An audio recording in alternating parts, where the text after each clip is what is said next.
आ जाइए फ्रेंड। और सबसे पहले साउंड के बारे में बताइए मुझे, साउंड क्लियर है? देखिए क्वेश्चन पहला ये दे दिया हमें, v दे दिया, क्या है x1 x2 x3 x120, ठीक है, xi रियल है, ठीक है। क्या बोला गया कि xi का आंसर 0 आएगा if i is divisible by 2 और 3 और 5, या तो 2 से डिविजिबल हो या 3 से डिविजिबल हो या फिर 5 से डिविजिबल हो। तो इसका आंसर क्या आएगा बच्चों? 0 आएगा, ठीक है, ध्यान दीजिएगा। सबसे पहले 2 से डिविजिबल देखता हूं कितनी संख्या है। डिविजिबल बाय 2 इज कितनी है टर्म? 120 है, 2 से भाग कर दो 60 आ गई। डिविजिबल किससे देखना? 3 से, वो कितनी है? 120 बाय 3 यानी कि 40। आपको देखना डिविजिबल बाय कितनी? 5 से, 120 बाय 5, तो 2 10 20 24। फिर देखना आपको डिविजिबल बाय 2 एंड 3, 2 और 3 से भाग होने का मतलब है 6 से भाग होना। क्या है? 6 से भाग होना, मतलब कि 20। डिविजिबल बाय 2 एंड 5 मतलब है 10 से भाग होना। 3 एंड 5 मतलब 15 से भाग होना, तो 15 अट्ठे 120। और 2 3 5 से भाग होने का मतलब ये है कि 30 से भाग होना, 120 अपॉन में 15, 120 अपॉन में 30 यानी कि 4, ये आ गया। अब लिखा है डिविजिबल, और का मतलब होता है यूनियन। आपको क्या निकालना है? डिविजिबल 2 और 3 और 5, यानी आपको यूनियन निकालना है, A union B union C. ये निकालने का फॉर्मूला होता है बच्चों, क्या निकालना आपको? A union B union C निकालना है। क्या होता है फॉर्मूला इन तीनों का निकालने का? फॉर्मूला होता है A plus B plus C minus A intersection B minus B intersection C minus C intersection A plus A intersection B intersection C. ठीक है, अब कर लेते हैं। ए कितना है? 60, बी कितना है? 40, सी कितना है? 24, माइनस 20 माइनस 12 माइनस 8 प्लस में 4, ये आ गया। अब ध्यान दीजिएगा कितना हो गया? 20 और 20, 40, 40 से तो ये 40 कट गया, कितना आ गया? 60 प्लस 24 प्लस 4, ये आ गया। तो 60 प्लस 28 यानी कि 88। तो कितना आंसर आ जाएगा बच्चों? 88 आएगा, ठीक है। टोटल कितने हैं ये? 120 है। कितनी है बच्चों? 120 टर्म है। और कितनी टर्में इन्होंने कर दी जीरो के इक्वल? इन्होंने कर दी 88 टर्म कर दी जीरो के इक्वल। क्या कर दिया? 88 टर्म कर दी जीरो के इक्वल। टोटल 120 थी, टोटल 120 थी, जिसमें से 88 तो हो गई जीरो, तो बची कितनी? जो बच गई उन पे हमारी चॉइस चलेगी। तो ये कितना आ जाएगा? 2 11 3, यानी कि कितनी आएगी? कितने ऐसे मेंबर हो गए जिन पे चॉइस चलेगी? 88 मेंबर तो जीरो हो जाएंगे और जिन पे चॉइस चलेगी वो होंगे 32। तो डायमेंशन कितनी आएगी? डायमेंशन आएगी बच्चों 32। कितनी आएगी डायमेंशन? 32। क्लियर हुआ? बताइए मौली। आई थिंक वहाँ हमने गलती क्या कर रखी थी, वहाँ हमने आई थिंक अच्छे से नहीं किया होगा। ये फॉर्मूला लगेगा, सोल्व कर देना है। क्लियर हुआ?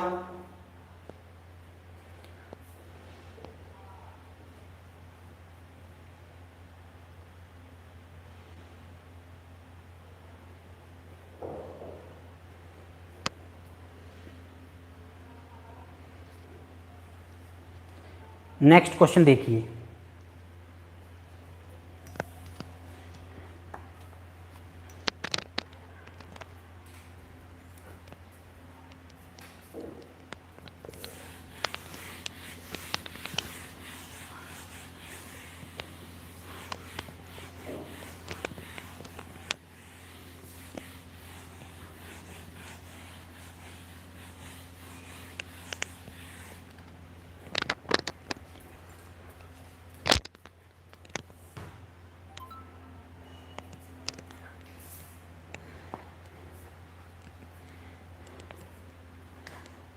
दूसरा ये है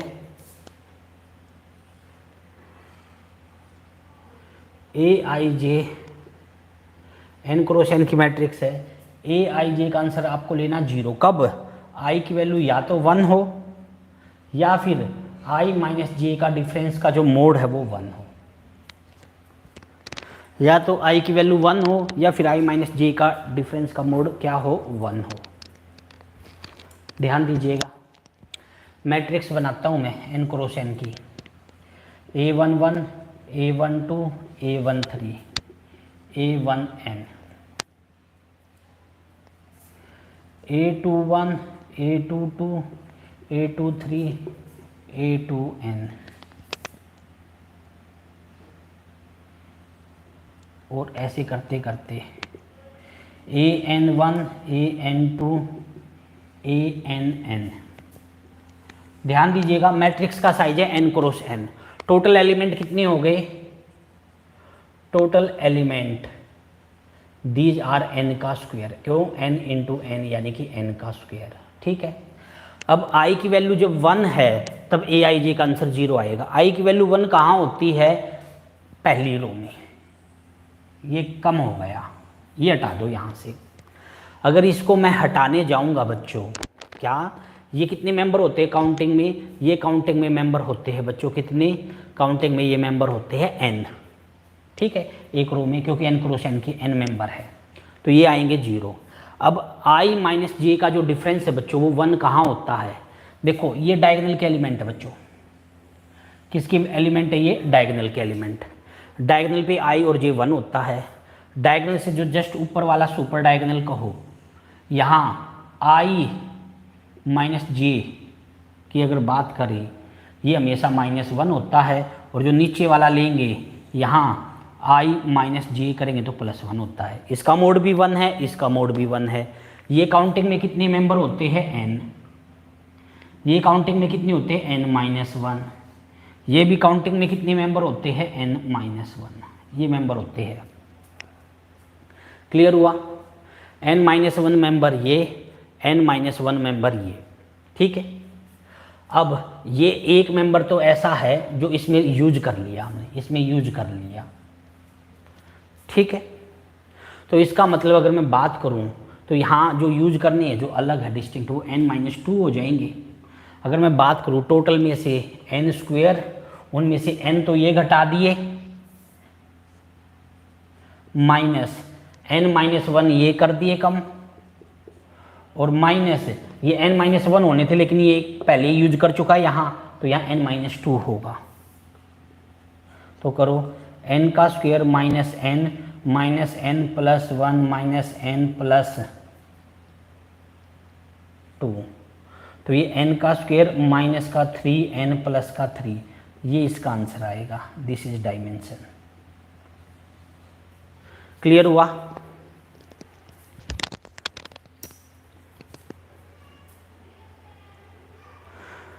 कमेंट करके बताओ क्लियर हुआ या नहीं।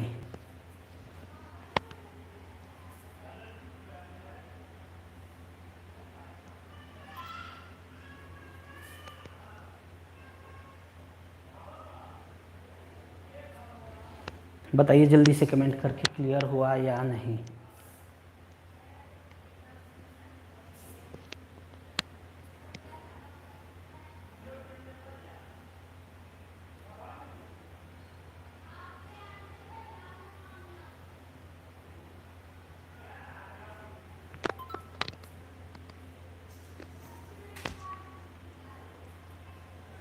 आज नेक्स्ट क्वेश्चन, R/Q इनफाइनाइट क्यों होता है?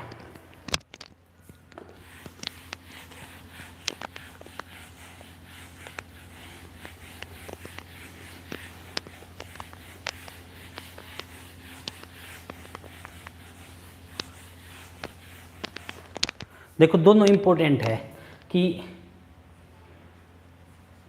R/Q की बात करो या C/Q की बात करो, दोनों सेम वर्क करेंगे।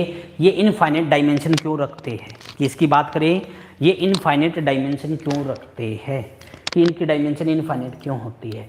ठीक है, ध्यान दीजिएगा कैसे करेंगे। ठीक है, मैं मान लेता हूँ लेट इट पॉसिबल आर, ये एक वेक्टर स्पेस है आर, ठीक है, और ये फील्ड है, फील्ड जो है दैट इज क्यू। और प्रॉपर्टी नंबर 6 याद है आपको? यस सर याद है। एक मेंबर किसका, रिंग इसका वेक्टर स्पेस का, और एक मेंबर फील्ड का, इन दो बिटा कह दो, इन दोनों की प्रोडक्ट जो है वो वेक्टर स्पेस में जानी चाहिए। ये प्रॉपर्टी नंबर 6 है। क्या बच्चों, ये प्रॉपर्टी नंबर 6 है। और इसी की वजह से इसकी डायमेंशन जो है वो इनफाइनाइट होती है, इवन अनकाउंटेबल होती है। ऐसा क्यों होता है? मान लीजिए let if possible, let if possible, ठीक है, कि जो डायमेंशन है आर की ओवर क्यू इज फाइनाइट। मान लीजिए वो फाइनाइट है, ठीक है, क्या है वो? फाइनाइट है। अब मैं समझाना चाहूँगा एक मेंबर लेके, ठीक है, मैं एक मेंबर लेके समझाता हूँ। जैसे डायमेंशन 1 है, मान लीजिए लेट डायमेंशन मान लो 1 हो जाए तो क्या होगा? फाइनाइट कोई भी मेंबर हो, 1 हो जाए डायमेंशन। डायमेंशन 1 होने का मतलब ये है एक मेंबर है इसके पास। मान लीजिए एक मेंबर आप कोई भी डाल दो, आप कहोगे सर मैंने डाल दिया इसके अंदर 1, ठीक है, क्या मतलब है? बेसिस बन गई। या ये क्या बन गई बच्चों? बेसिस बन गई। कौन? सिंगलटन 1। जितनी डायमेंशन होती है उतने ही बेसिस में एलिमेंट होते हैं। अब कोई भी एक ले लो, मैंने 1 लिया, आप 2 भी ले सकते थे, 3 भी ले सकते थे, ये आ गया। अब प्रॉपर्टी नंबर 6 ये कहती है एक मेंबर इसका, एक मेंबर इसका, इसके अंदर जाना चाहिए, जनरेट होना चाहिए। अब ये देखो, अब मैंने क्या लिया? √3 ले लिया इसका, जो फील्ड पे ना हो। ये किसका है? आर का मेंबर है। 1 किसका मेंबर है? क्यू का मेंबर है, रैशनल नंबर है। इन दोनों की मल्टीप्लाई करो, 1 इंटू √3 यानी कि कितना आएगा? √3 आएगा। अब √3 तो जो है किसके अंदर जाना चाहिए? v के अंदर जाना चाहिए। हाँ जाना चाहिए, प्रॉपर्टी नंबर 6। और ये क्या थी? बेसिज, तो इसको इसका लीनियर कॉम्बिनेशन लिखा जाना चाहिए। अगर यह बेसिज है तो √3 को इसका लीनियर कॉम्बिनेशन कैसे लिखा जाएगा?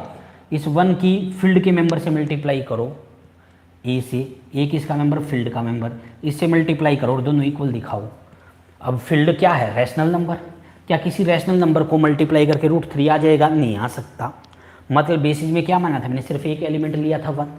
क्या इससे बात बनी? नहीं बनी। तो इसका मतलब √3 तो यहाँ नहीं है।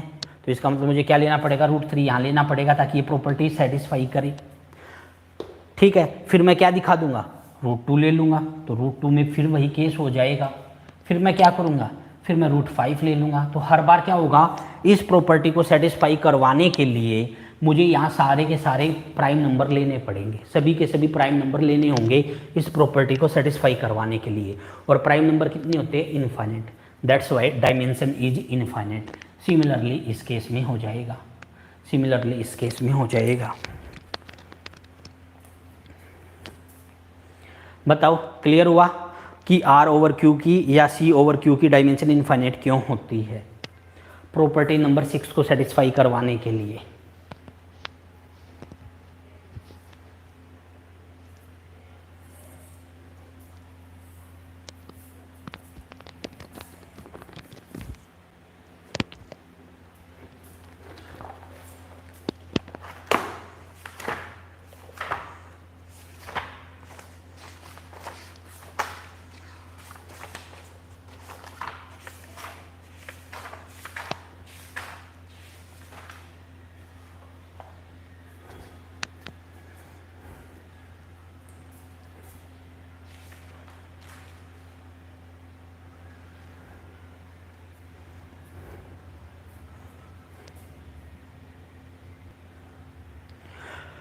अच्छा, ABC में A² - B²।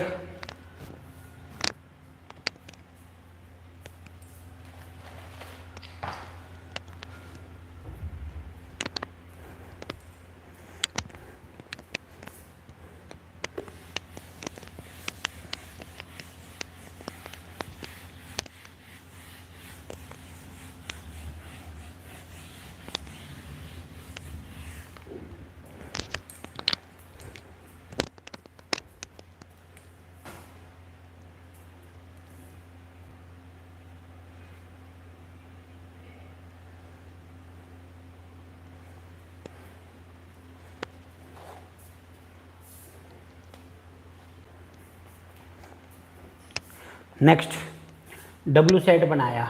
डब्ल्यू सेट में क्या है, A comma B comma C such that A square minus B square plus 2ab बराबर 0। ये है क्या है, A square minus B square plus 2ab बराबर 0।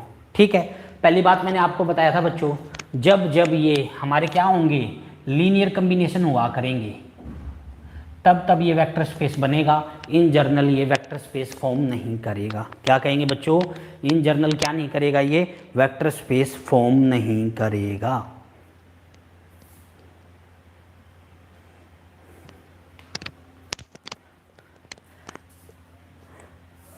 क्यों, रियल में काम चला हुआ है क्या, ऐसा होगा क्यों, देखो ए स्क्वायर प्लस 2ab है, बी स्क्वायर ऐड कर दिया, बी स्क्वायर घटा दिया, ए प्लस बी का होल स्क्वायर माइनस 2b का स्क्वायर, ये आ गया।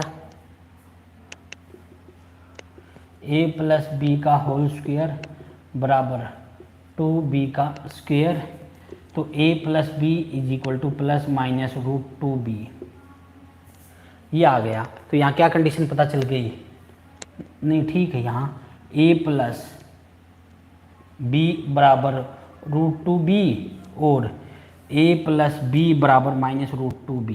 अब यहाँ उठा के लेके आओ, तो ये a plus B minus root 2b बराबर 0। तो यहाँ से क्या आ गया, a plus 1 minus root 2b बराबर 0।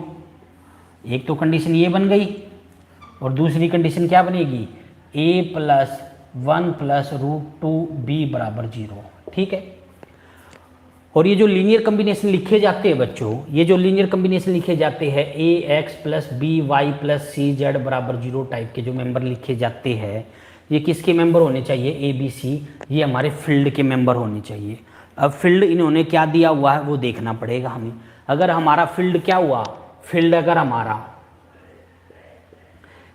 हमारा आर हुआ तब तो ठीक है, ये वेक्टर स्पेस बन जाएगा।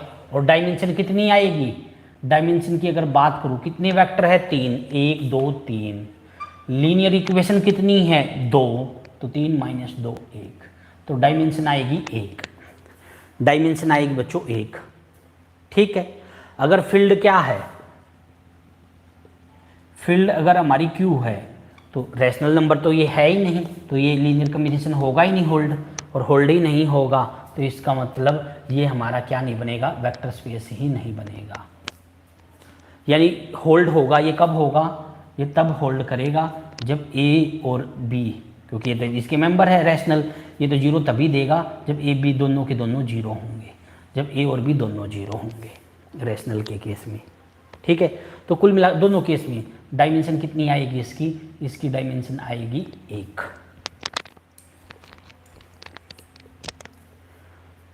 क्या आएगी डायमेंशन इसकी, 1। अभी नहीं आएगा इसलिए अनकाउंटेबल। यस, अभी हमारा आया नहीं है अनकाउंटेबल केस, इसलिए हम इनफाइनाइट कह रहे हैं। जब रियल स्टडी कर लेंगे तब हम कहेंगे अनकाउंटेबल। फिलहाल हमने काउंटेबल अनकाउंटेबल नहीं पढ़ा है, इसलिए हम अनकाउंटेबल शब्द यूज नहीं कर रहे, हम शब्द यूज कर रहे हैं इनफाइनाइट। जब रियल पढ़ेंगे तब हमें पता चल जाएगा एक्चुअलिटी में ये इनफाइनाइट कितनी है, अनकाउंटेबल है। अभी हमने रियल पढ़ा नहीं है, इसलिए हम यहाँ अनकाउंटेबल शब्द यूज नहीं कर रहे।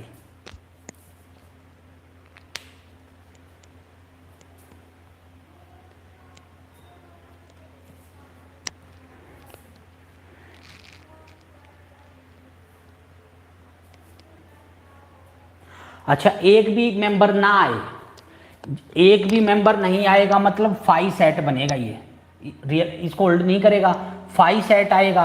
और जो फाई होता है वो अपने आप में अनकाउंटेबल होता है, रियल में सिखाऊंगा आपको। किसके अंदर, रियल में जब जाएंगे तो रियल में आपको सिखाऊंगा कि ये अनकाउंटेबल होता है।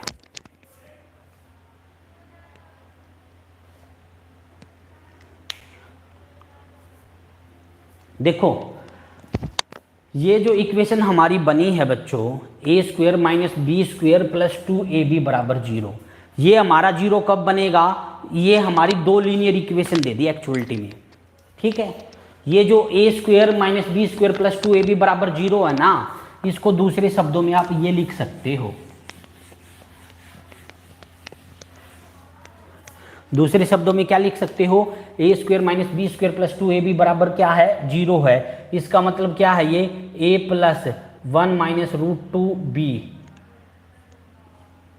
ये 0, ये और साथ में क्या हो गया, a plus 1 plus root 2b, ये प्रोडक्ट 0। ठीक है, ये आपस में क्या नहीं है, लीनियर पेयर नहीं है। क्या नहीं है बच्चों, ये हमारा सेपरेट में लीनियर नहीं दे रखे, ये प्रोडक्ट दे दी। क्या दे दी ये हमें, ये हमें प्रोडक्ट में दे दिया गया, तो ये लीनियर पेयर नहीं है। तो लीनियर पेयर ना होने का मतलब यहाँ क्या कहेंगे हम, यहाँ से हम ये कह देंगे कि ये सिर्फ तभी 0 आएगा जब a बराबर b बराबर 0, a और b दोनों की कंडीशन आ गई 0। क्लियर हुआ, a और b क्या हो गए, 0। ठीक है, अब a और b 0 हो गए तो यहाँ ले जाके पुट कर दो a और b की वैल्यू 0, तो ये आ गया 0 0 c। इस टाइप के मेंबर आ गए 0 0 c टाइप के, तो इसकी डायमेंशन कितनी आएगी, तो हमारा जवाब होगा डायमेंशन इसकी आएगी 1। क्यों, किस टाइप के मेंबर है, 0 0 c टाइप के। यहाँ a और b कैसे होने चाहिए, a और b दोनों 0 होने चाहिए, तभी इस कंडीशन को होल्ड करेंगे। a और b तो 0 और ये c ले दो, तो क्या ये एक वेक्टर स्पेस है, हाँ है। क्यों, पहला दूसरा टप्पल 0 है, तीसरा कोई भी है, तो ये इस कंडीशन को होल्ड करता है। तो इसकी डायमेंशन कितनी है, 1। डायमेंशन कितनी है बच्चों इसकी, 1। और सर क्यों 0 क्यों हुआ,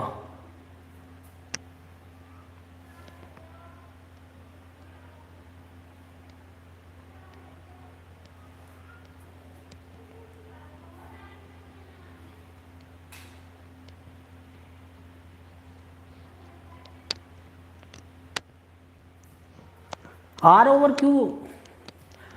ओवर क्यू जो है वो 0 नहीं हुआ, वो हमारा इनफाइनाइट हुआ है बच्चों, इनफाइनाइट।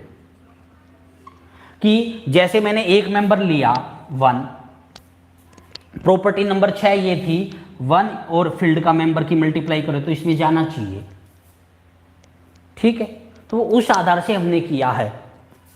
अब मैंने अगर मान लिया बेसिस पे एक एलिमेंट है, मान लिया मैंने बेसिस के पास सिर्फ एक ही एलिमेंट है, तो ये एक एलिमेंट बाकियों को जनरेट नहीं कर पाएगा। क्यों, क्योंकि 1 की सहायता से रूट 2 नहीं बना सकते। क्यों, क्योंकि जनरेट करने के लिए स्केलर प्रोडक्ट करनी होती है फील्ड से।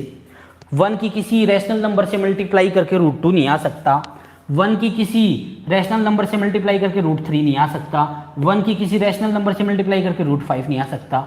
समझ रहे हो, तो इसका मतलब ये सारे मेंबर ये क्यू के पास तो है नहीं, लेकिन ये आर के पास तो है। इन सबको जनरेट करवाना है, इन सबको जनरेट करवाना है, मतलब ये सारे एलिमेंट कहाँ डालने पड़ेंगे, बेसिस में। कहाँ डालने पड़ेंगे, ये सभी एलिमेंट बेसिस के अंदर डालने पड़ेंगे, तभी तो जनरेट करेंगे इसको। तो इसका मतलब इसकी बेसिस में कितने आएंगे, सारे के सारे क्या आ जाएंगे, इरेशनल नंबर आ जाएंगे। और इरेशनल नंबर आएंगे वो, और इरेशनल नंबर कितने होते हैं, अनकाउंटेबल। इरेशनल नंबर कितने होते हैं, अनकाउंटेबल।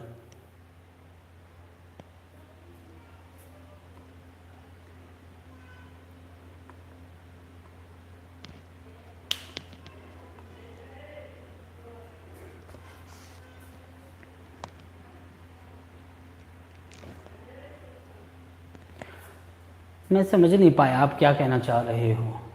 2 क्वेश्चन का डाउट एक साथ आस्क किया, एक साथ पूछ लिया। अच्छा वो आर ओवर क्यू वाला,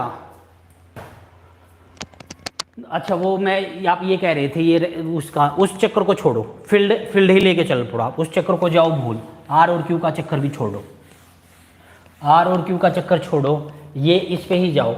ये गए, ये मल्टीपल आ गए तो ये वेक्टर स्पेस तभी बनेगा, ये 0 के इक्वल होना चाहिए, तो डायरेक्ट बोल दो, उस पर भी मत जाओ, लीनियर कम्बिनेशन पे भी मत जाओ, डायरेक्ट ए और बी क्या होने चाहिए, 0 होंगे। यहाँ ए और बी 0 होंगे तो डायरेक्ट 0 0 सी टाइप आ गया, 0 0 सी टाइप आ गया, तो ये क्या बन जाएगा हमारा, ये हमारा एक बेसिस बनेगा, डायमेंशन 1 आएगी। डायमेंशन क्या आएगी बच्चों इसकी, 1।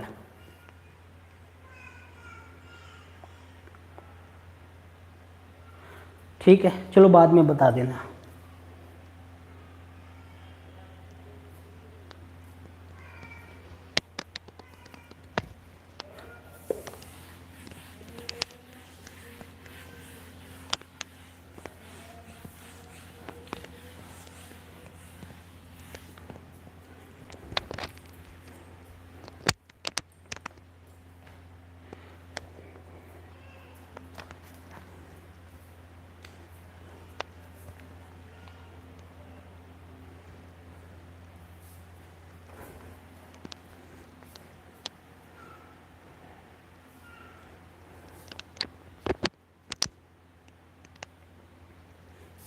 नेक्स्ट क्वेश्चन,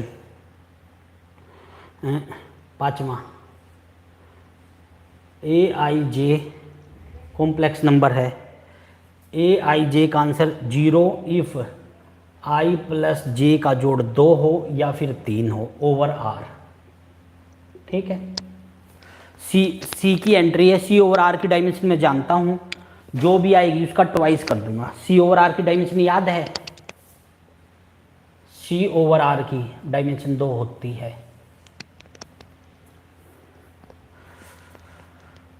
करें, अब ध्यान दीजिएगा, A11, A12, A13, A1n, A21, A22, A23,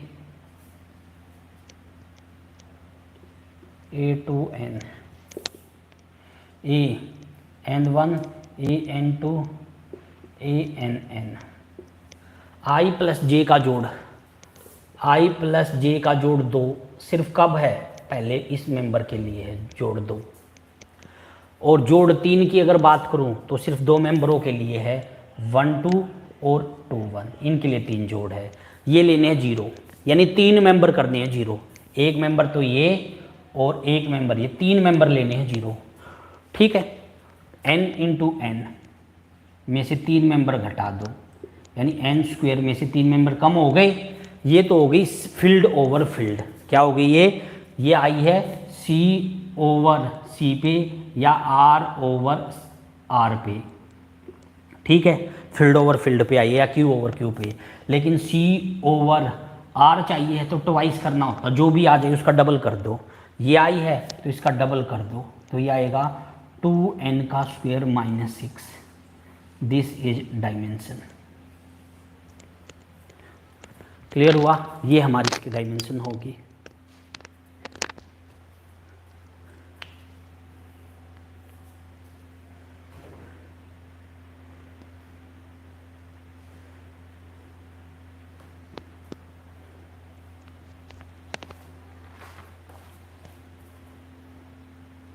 बताओ क्लियर हुआ या नहीं।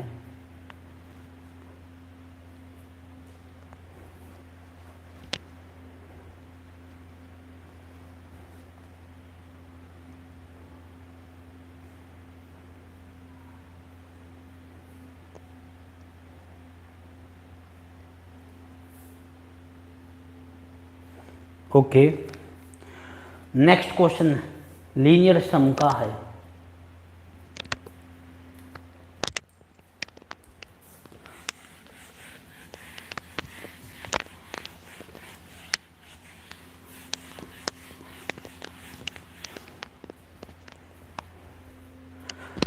क्वेश्चन नंबर 6, ये बताना है क्या आपको, बताओ।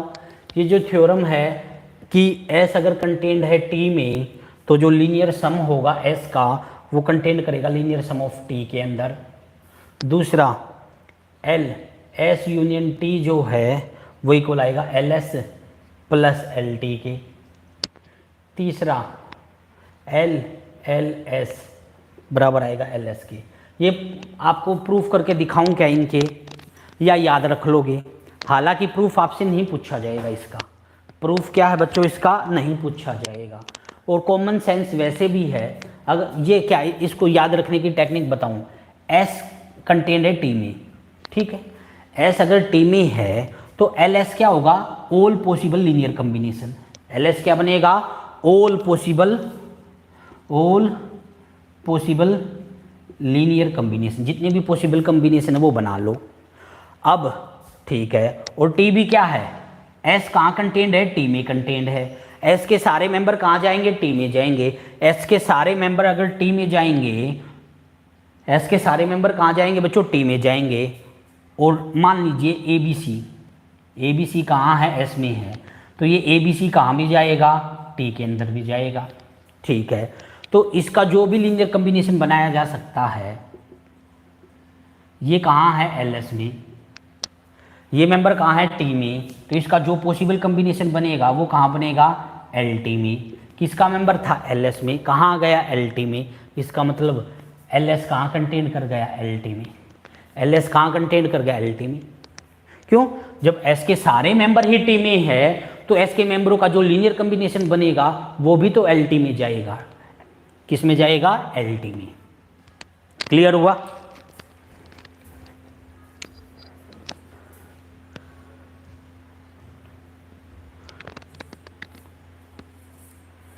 बताओ, हो जाएंगे ये?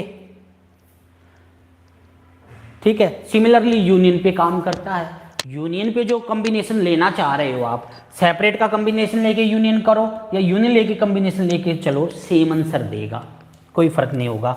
इसलिए यूनियन पे अगर आपको लीनियर कॉम्बिनेशन निकालना हो, जैसे फॉर एग्जांपल बच्चों एक सेट है 1 2 3, मान लो यहाँ एलिमेंट है और टी पे एलिमेंट मान लो 2 3 4, ठीक है, या अलग ले दो चाहे 4 5 6, ठीक है। तो एस यूनियन टी पे क्या जाएंगे? 1 2 3 4 5 6।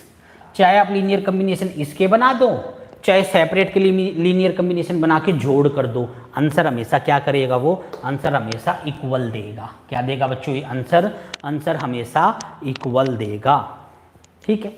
और एल एस का एल निकालोगे तो वो सेम ही आता है। एल एस का क्या निकालोगे? एल एस का एस निकालो। एक बार अगर एल लग गया ना तो उसके बाद कितनी बार भी एल लगाओ, कितनी बार भी एल लगाओ, आंसर हमेशा एल एस होता है। आंसर हमेशा एल एस होता है।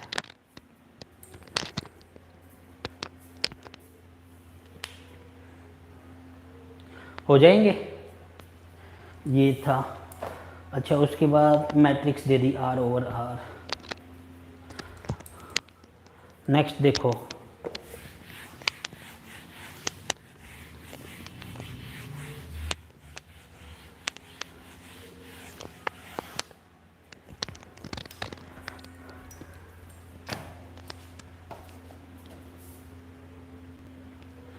सर एनी पावर के लिए ही होगा। हाँ, कितनी बार भी एनी पावर, या पावर कहां से आ गई?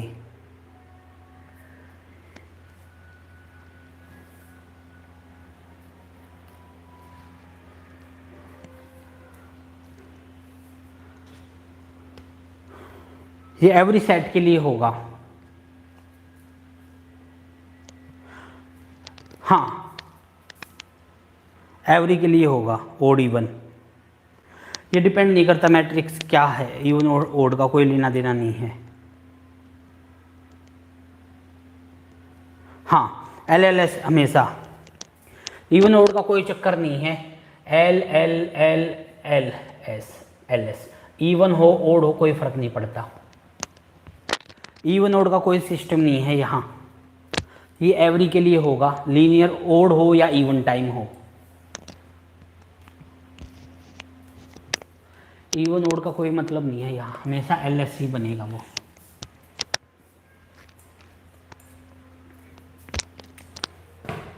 आपको सब वैसे समझा भी दो, प्रूफ दे दो कैसे।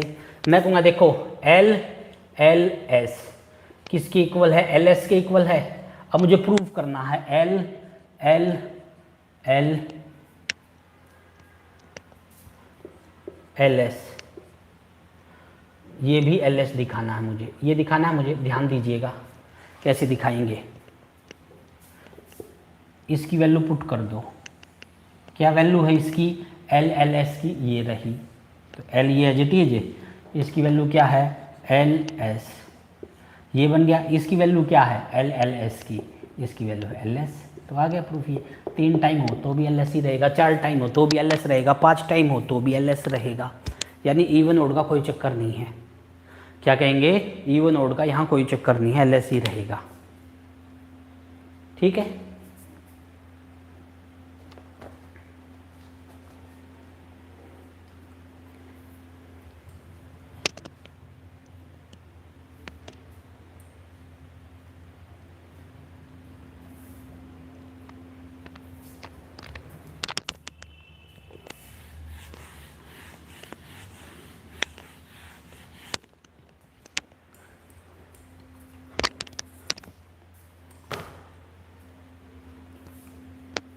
नेक्स्ट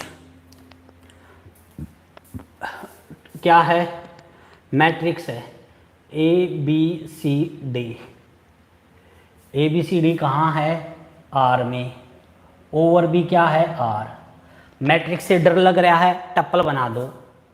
टप्पल में कैसे लिखोगे इसको, A comma B comma C comma D, मतलब आर 4 हो गया। ओवर क्या है, आर है। तो पता नहीं क्या आपको डायमेंशन पता है आपको, सर आर ओवर आर कितनी होती है, 1, 4 पावर है तो इंटू 4, तो 4 आएगा। या ये कहो इसकी बेसिस लिखना चाहो तो कैसे लिखी जाएगी, एक बार इसको 1 बाकी 0, फिर इसको 1 बाकी 0, फिर इसको 1 ये 0, फिर ये 1 बाकी 0, ये इसकी क्या आ गई, बेसिस आ गई। डायमेंशन कितनी है, कितने मेंबर है, 4, तो डायमेंशन 4 है। बताओ समझ में आया या नहीं, क्या मुश्किल है इस क्वेश्चन में।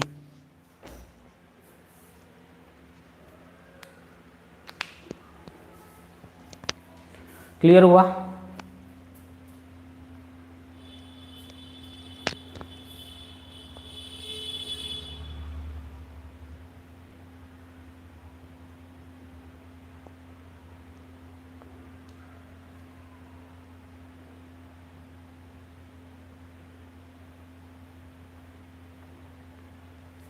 नेक्स्ट क्वेश्चन पे आ जाओ।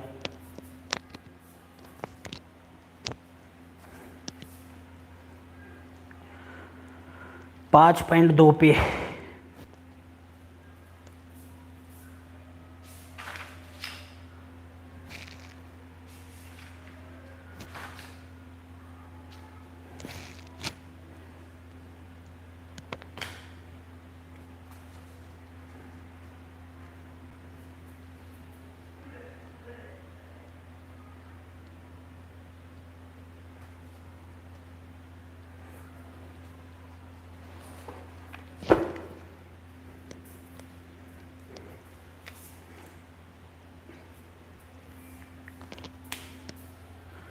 देखो,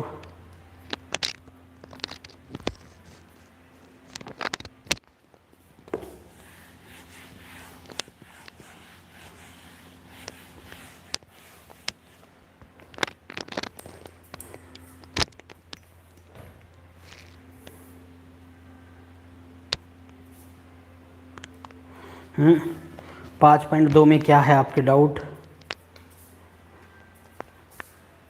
पहले का 4th 8th 9th सी और आर हैव सेम, सी और आर का चक्कर भी पूछना आपको।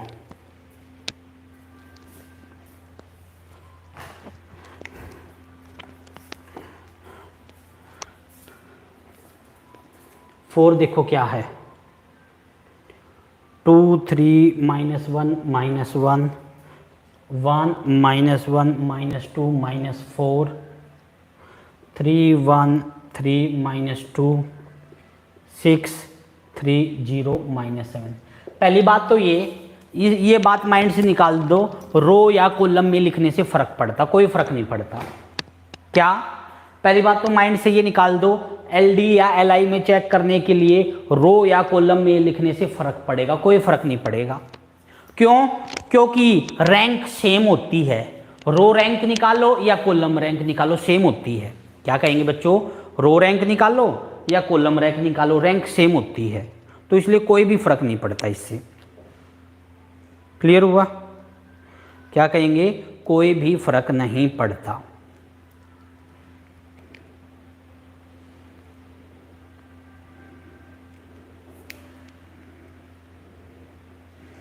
ठीक है, अब इसको रो में लिखो या कॉलम में लिखो।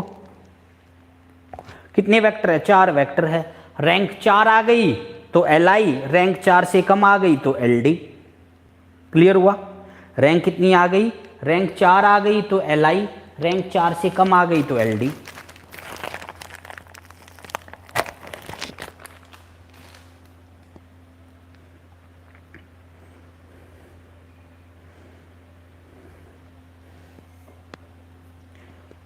ठीक है,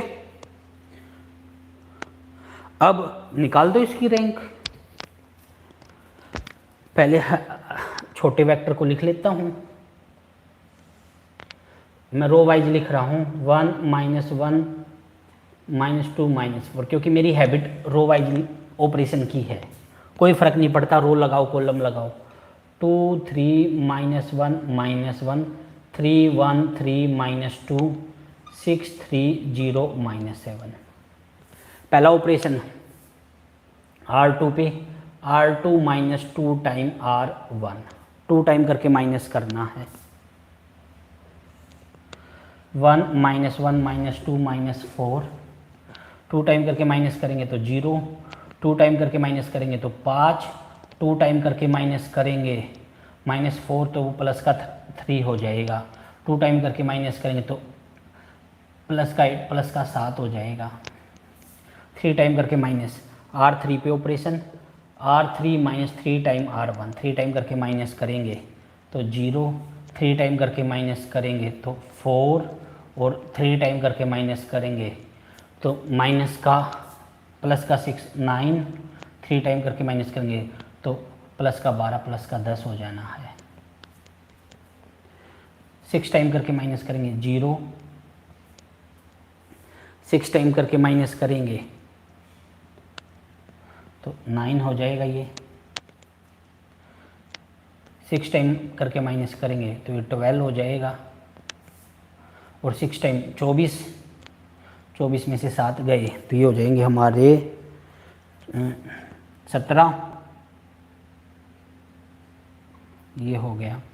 अब इसको 1 बना लेते हैं। 1 बनाने के लिए इसमें सब्ट्रैक्ट, R2 पे ऑपरेशन, R2 -R3, यहाँ 1,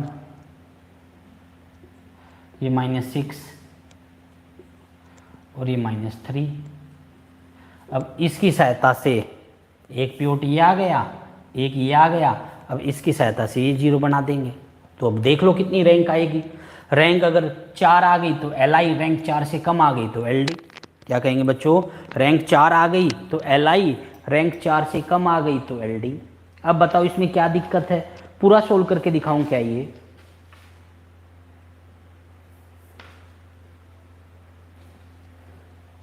ठीक है, पूरा सोल्व भी कर दूंगा, ठीक है। और रैंक जब निकालोगे ना बच्चों, चलो मैं पूरा ही कर देता हूँ। यहाँ माइनस करो, यहाँ लिख देता हूँ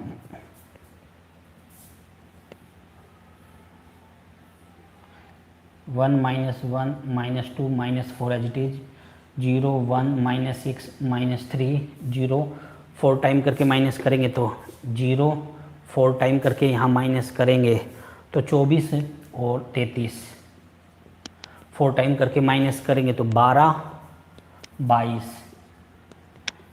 0 9 टाइम करके करेंगे माइनस 0, 9 टाइम करो माइनस 54, माइनस करना था तो प्लस 12, तो ये 66 और ये 44, इसमें से इसको घटा दो, ये 0 और ये 0, एक पिवट ये रहा, एक ये रहा, एक ये रहा। कितने पिवट है? 3 पिवट है। रैंक कितनी? रैंक है 3, वेक्टर कितनी है? 4, तो क्या हो गई? एलडी हो गई। कितने हो गए बच्चों? एलडी हो गए। बताओ क्या मुश्किल है इसमें? और कॉलम वाइज करोगे तब भी यही आंसर आएगा। क्या करोगे? कॉलम वाइज करोगे तब भी यही आंसर आएगा। मतलब अगर आपने गलती की है कैलकुलेशन में तब तो अलग बात है, अदरवाइज रो वाइज करो या कॉलम वाइज करो कोई फर्क नहीं पड़ता।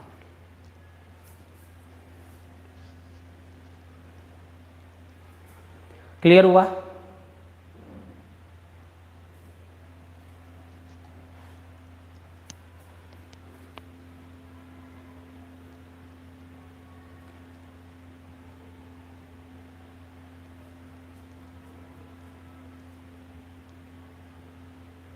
हाँ, अगर रो वाइज और कॉलम वाइज किया अलग अलग आ रहा है, क्योंकि रो रैंक और कॉलम रैंक तो सेम होती है।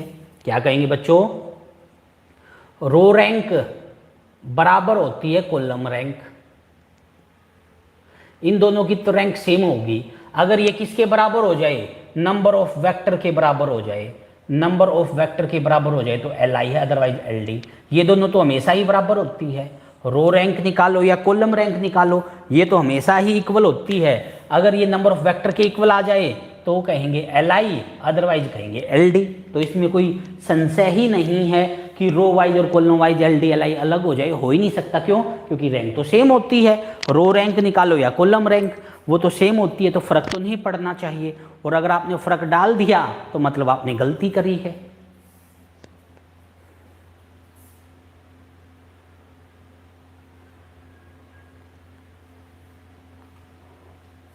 ठीक है,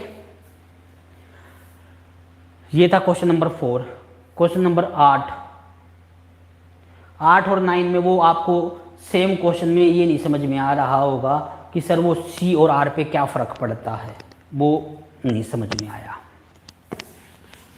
वो समझाता हूँ।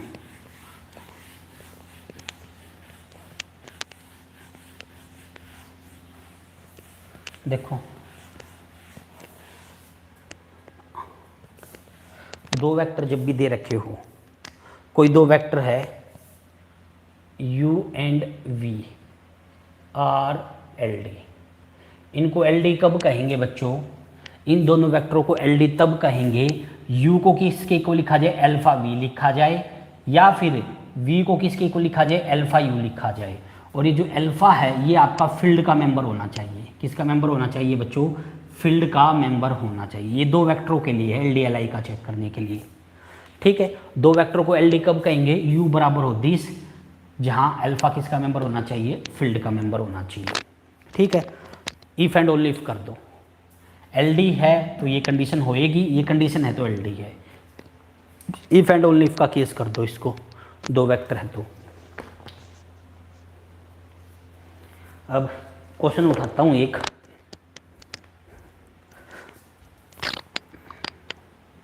One plus iota, two iota और वन प्लस आयोटा।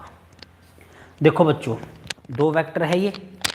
अब मैं फील्ड का, देखो बच्चों, अब मुझे अल्फा लेके आना है। ठीक, क्या लेके आना मुझे? अल्फा। वन प्लस आयोटा और टू आयोटा। मैं क्या चाहता हूँ? Alpha into 1 plus iota. ठीक है, ये इक्वल होने चाहिए भाई, एल डी है तो, एल डी है तो इक्वल होना चाहिए। अब अल्फा किसका मेंबर होना चाहिए? फील्ड का। ठीक है, अब पहला टप्पल कंपेयर करेंगे, इसको मल्टीप्लाई कर दो, 1 अल्फा और 1 plus iota into alpha, 1 plus iota और 2 आयोटा।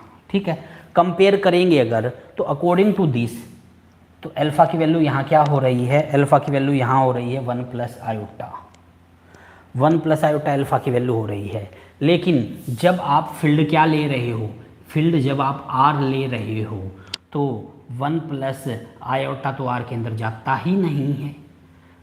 1 प्लस आयोटा किसके अंदर नहीं जाता? आर के अंदर जाता ही नहीं है, फील्ड का मेंबर नहीं है, मतलब इस कंडीशन को होल्ड नहीं करता।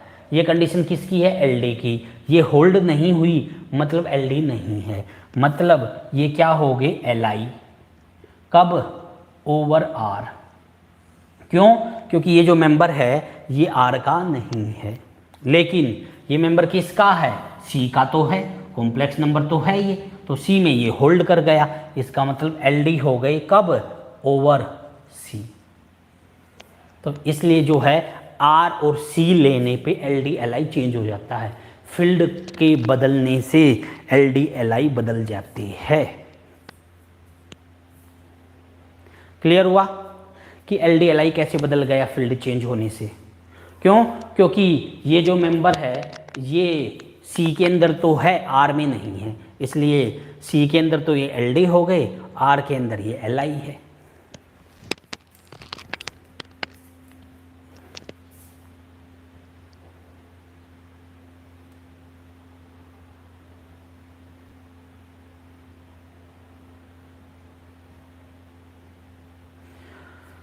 बताओ क्लियर हुआ या नहीं?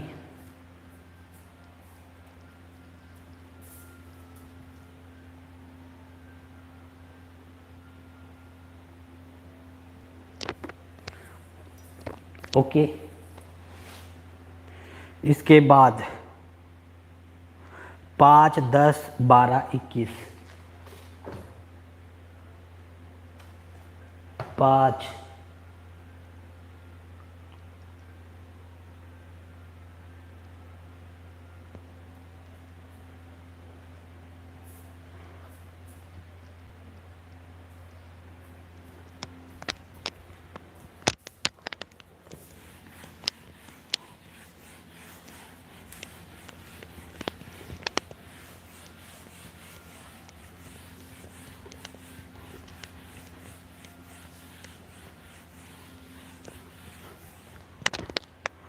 ध्यान दीजिएगा। पांचवा, 5, 10, 12, 21।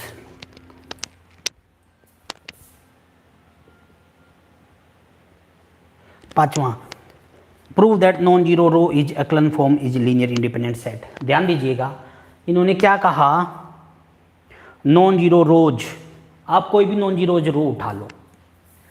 देखो बच्चों, अकलन फॉर्म की अगर बात करूं, किसकी अगर मैं बात करूं, जैसे मैं एक लिख रहा हूं 1 2 3 4 0 3 5 7 0 0 2 0 0 0 0 9, ये ले ली, ठीक है। मान लो ये है अकलन फॉर्म है, ये पिवोट हो गए, ये पिवोट के नीचे वाले सारे जीरो कर रखे। मान लो ये मैंने अकलन फॉर्म ले ली, क्या ले ली बच्चों मैंने, ये मान लो मैंने अकलन फॉर्म ले ली। अब क्या कहा बच्चों, नॉन जीरो रो ले लो। क्या ले लो बच्चों, नॉन जीरो रो। अगर आप नॉन जीरो रो उठाओगे, नॉन जीरो रो कौन सी होती है, जिसमें पिवोट आई। क्या बच्चों, नॉन जीरो रो का क्या मीनिंग है, नॉन जीरो रो का क्या मीनिंग है, जिसके अंदर पिवोट आई, जिसके अंदर पिवोट आई। अब जैसे मान लो ये 3 लेनी है, तो आप ये ले लो नॉन जीरो, ठीक है। इनके अंदर क्या है बच्चों, पिवोट है, इनके अंदर क्या है, पिवोट है, नॉन जीरो रो है। अब कितनी वेक्टर है, ये 3 वेक्टर है, 3 वेक्टर है। जब आप इसकी रैंक निकालोगे, क्या निकालोगे, जब मैट्रिक्स बना के रैंक निकालोगे, that will be the understood कि जो रैंक है वो कितनी आएगी, 3 आएगी, क्योंकि उसी से तो उठा के बनाई है। रैंक कितनी आएगी, 3 आएगी। अब वेक्टर भी कितने, 3, रैंक भी कितनी, 3, तो ये क्या हो गई, Li। क्या हो गई, Li। मतलब कि नॉन जीरो रोज अगर उठा ली जाए किसके अंदर से, अकलन फॉर्म में से, तो एवरी रो में पिवोट होगा। क्या होगा, एवरी रो में पिवोट होगा। तो पिवोट कितने होंगे, जितनी रो है, और रो पिवोट का मतलब होता है रैंक, जितने रैंक जितने वेक्टर उतनी ही रैंक, तो क्या बन गए, Li। और इसलिए कहा है कि नंबर ऑफ नॉन जीरो जो रोज है वो हमेशा Li सेट बनाती है। क्या बनाती है, वो हमेशा Li सेट। क्लियर हुआ, बताओ समझ में आया या नहीं। पांचवा,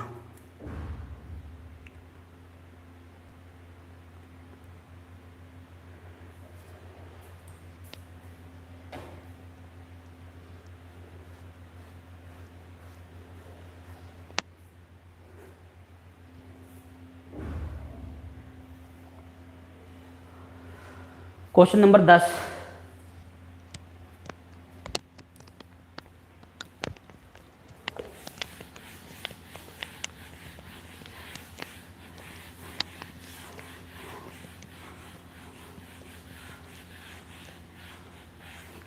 क्वेश्चन नंबर 10 देखिए, 1 कोमा यू लेना है, 1 कोमा यू, Li, ठीक है। अब ध्यान दीजिएगा बच्चों, 1 कोमा यू लिखना है, तो एक बात तो कन्फर्म है, u को क्या लिख सकता हूँ मैं, अल्फा इंटू 1 लिख सकता हूँ। अगर क्या हुआ, let if possible, let if these LD, अगर ये LD हुए तो ये फॉर्मेट में लिखा जाना चाहिए, ये फॉर्मेट में क्या लिखा जाना चाहिए, ठीक है। तो इस या ये कह दो कि दीज आर Li, अगर ये Li हुए तो इस फॉर्मेट में नहीं लिखे जा सकते, ये बराबर नहीं हो सकते, ठीक है। मान लो लेट इफ पॉसिबल, क्या कर लो, लेट इफ पॉसिबल, ठीक है। ये क्या है बच्चों, ये आपके Li है, ठीक है। क्या होना चाहिए, u क्या नहीं होना चाहिए, इरेशनल नहीं होना चाहिए, इरेशनल होना चाहिए। Let if possible, this is ये Li, और लेट u इज रेशनल, मान लिया u रेशनल है, ठीक है। तो क्या होगा, अगर u रेशनल हुआ, ठीक है, देखो u को क्या लिख सकता हूँ, 1 इंटू अल्फा की फॉर्मेट में, by definition by definition of LD, LD की डेफिनेशन से। ठीक है, आपको सर ये तो एल आई दे रखी है, हाँ दे रखी है, लेकिन मैं मान लेता हूँ अगर एल डी हो गई तो एल आई तो है, मैंने मान लिया यू रैशनल होगा तो क्या होगा, मैं सिर्फ ये दिखा रहा हूँ। अगर यू क्या हुआ, रैशनल, अगर यू रैशनल हुआ तो यू किसके अंदर जाएगा, क्यू के अंदर, तो अल्फा जो है वो लिख दिया मैंने यू। ठीक है, यू को क्या लिख दिया मैंने, अल्फा इंटू 1, ये लिखा जा सकता है, आपको भी बिल्कुल लिखा जा सकता है। ये किसकी डेफिनेशन है, this is the definition of LD, ये किसकी डेफिनेशन है, एलडी की डेफिनेशन है ये तो।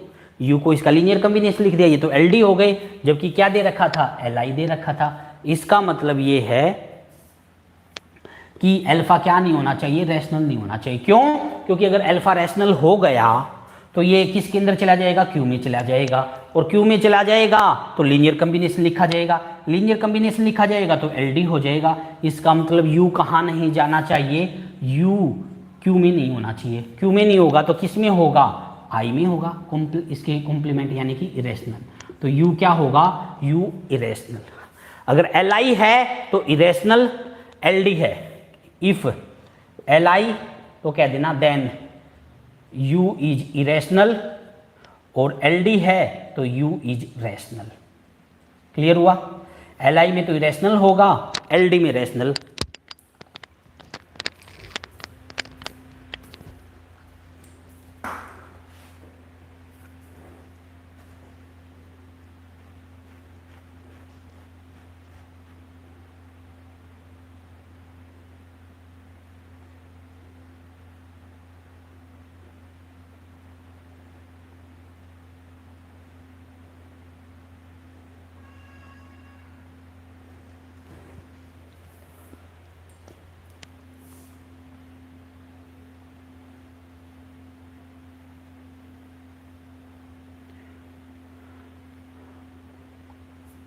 कन्वर्स पार्ट भी ऐसे ही है, कन्वर्स पार्ट भी ऐसे ही है, एल आई है। अब मैं मान लेता हूं लेट इट पॉसिबल, मैंने मान लिया लेट, कन्वर्स दिखाना है अब, let if U is irrational,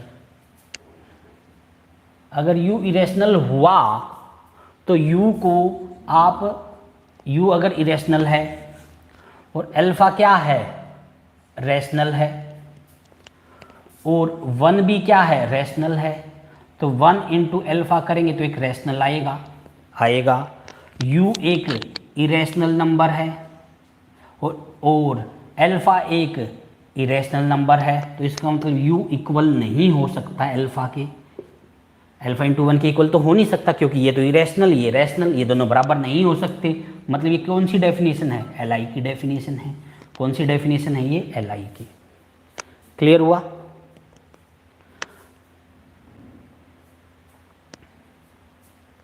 तो ये हो गया एल आई, एल आई है तो ये,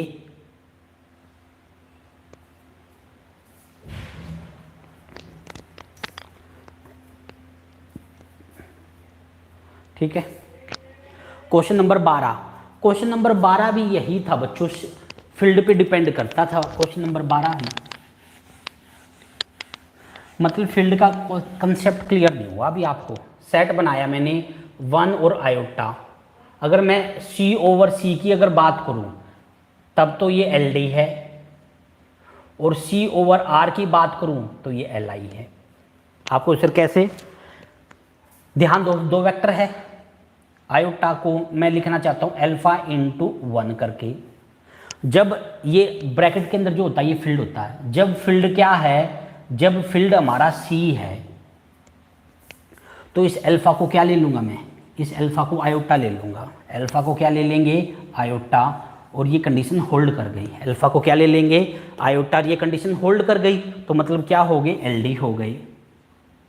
लेकिन जब हमारा फील्ड क्या होता है, R, फील्ड जब R होता है तब आप अल्फा को आयोटा नहीं ले सकते। क्यों, क्योंकि फील्ड के पास तो आयोटा है ही नहीं, मतलब ये बराबर नहीं आ सकते, बराबर नहीं आ सकते मतलब L I.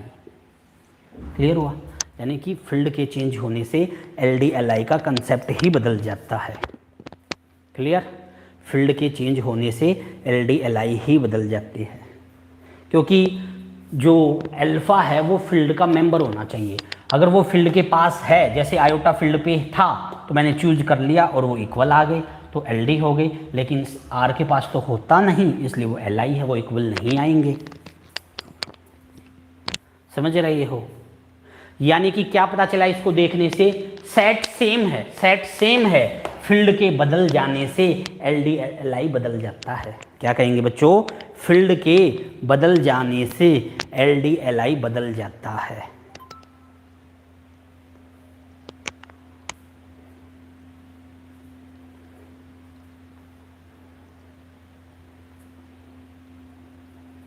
Clear?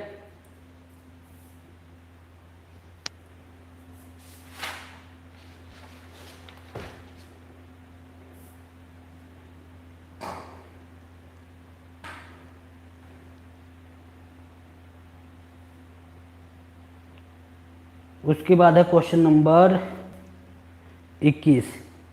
You V W vector है so that this is L D if the set are L D.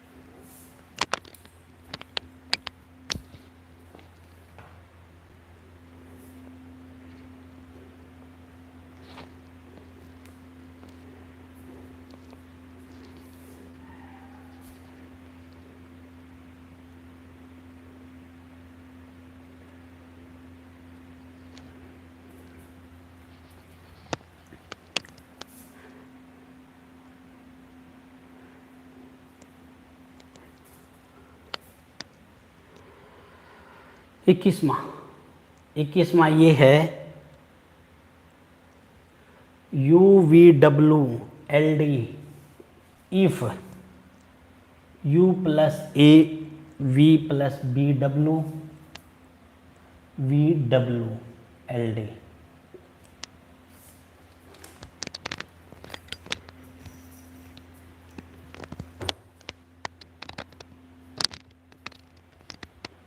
देखो बच्चों,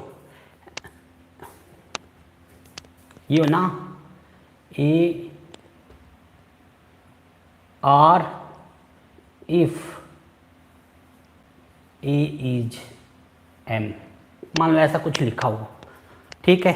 तो इसको दूसरा लिखने का तरीका ये जो है, A not in R if A not M, ये होता है कंट्रापोजिटिव।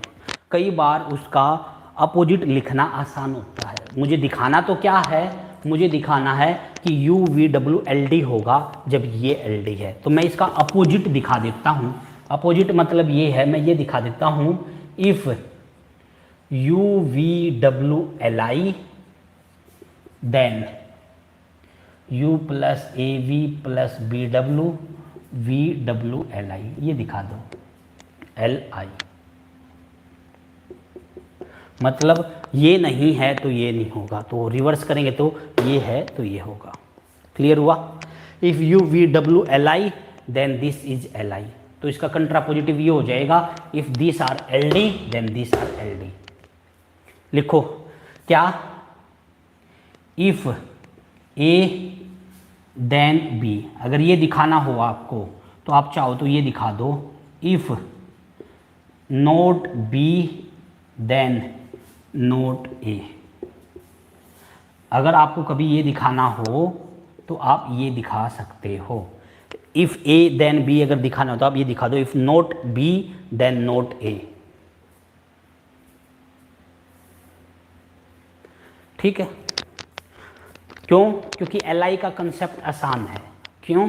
क्योंकि एल आई के तरीके से वो आसान होते हैं क्वेश्चन। ठीक है? अब ए कौन है यहाँ, इसके अकॉर्डिंग ए है ये, क्योंकि इफ लगा हुआ, ये ए है और ये बी है। क्या है यहाँ, if A then B, if A then B. मैं क्या दिखा दूंगा, इफ ये क्या है बी देन ए, मैं ये दिखा दूंगा अगर ये एल आई है तो ये भी एल आई होंगे, यही तो लिखा मैंने, if this L I then this L I. उसको एल आई दिखाना है, आओ दिखाओ, दिखा देते हैं। 3 वेक्टर है, अब ये एल आई है, उसको भी ध्यान दीजिएगा, इसको रो वाइज लिखो कॉलम वाइज लिखो कोई फर्क नहीं पड़ता, मैं रो वाइज लिख लेता हूँ। u का कोफिशिएंट, v का कोफिशिएंट, इसका कोफिशिएंट, u का कोफिशिएंट, v का कोफिशिएंट, इसके अंदर w का कोफिशिएंट, u का, v का, w का, ये मैट्रिक्स बन गई। अब कितनी रैंक आएगी, रैंक आप देख रहे हो 3 आएगी, वेक्टर भी कितने हैं 3, तो इसका मतलब अगर ये एल आई है तो ये एल आई हो गई, ये एल आई तो ये भी क्या हो गई बच्चों, एल आई हो गए। मतलब कि these are L D then these are L D. Clear हुआ। 3 वेक्टर नाम दो इसका, एक वेक्टर है u, कौन है, एक तो नाम दे दो a, u plus A V plus B W, tuple format में लिख लो। u का कोफिशिएंट, v का कोफिशिएंट, w का कोफिशिएंट, ये है a, फिर है b क्या है v, कोफिशिएंट लिखो, u का कोफिशिएंट या नहीं है, v का कोफिशिएंट 1, w का कोफिशिएंट 0, फिर w, c नाम दे दिया w का, u का कोफिशिएंट 0, v का कोफिशिएंट 0, w का कोफिशिएंट 1, तो ये 3 वेक्टर आ गए, इनको चेक करो एल डी एल आई, तो रैंक 3 आएगी, क्योंकि ए बी सी पे डिपेंड ही नहीं करता, ये क्या नहीं करता, ए बी पे डिपेंड ही नहीं करता, तो इसका मतलब क्या है, ये रैंक 3 है, 3 ही वेक्टर थे, तो ये अगर एल आई है तो वो भी क्या हो गया एल आई।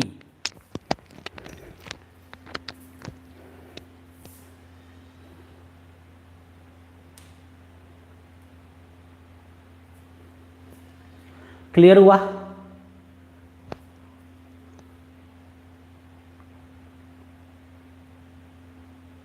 समझ में आ गया। तो कई बार LD की बजाय LI का कंसेप्ट आसान होता है, तो इसलिए हम करते हैं UVW को LD दिखाना हो, ये LD दिखाना हो, ये गिवन हो, तो हम क्या करते हैं, इसको LI मान के उसको LI दिखा देते हैं। तो ये लिख लो आपकी नोटबुक में, क्या है थ्योरम, थ्योरम ये होती है, +1 क्लास की रिजल्ट है बच्चों ये, कि इफ ए देन बी अगर करना हो ना आपको, तो आप ये दिखा दो, आप इसको ये भी लिख सकते हो, if not B then not A, इसको ये दिखा सकते हो आप। अगर आपको ये दिखाना हो इफ ए देन बी, तो आप ये दिखा दो if not B then not A, तो सेम मीनिंग है इन दोनों बातों का।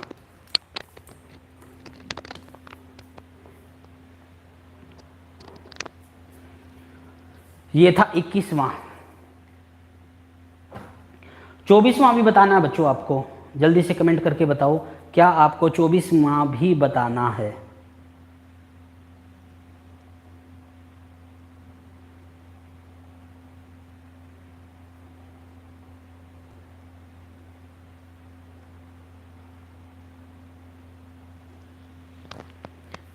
बताना, 24वां बताना है क्या। चलो, ये था 5.2, रिजल्ट नंबर 10,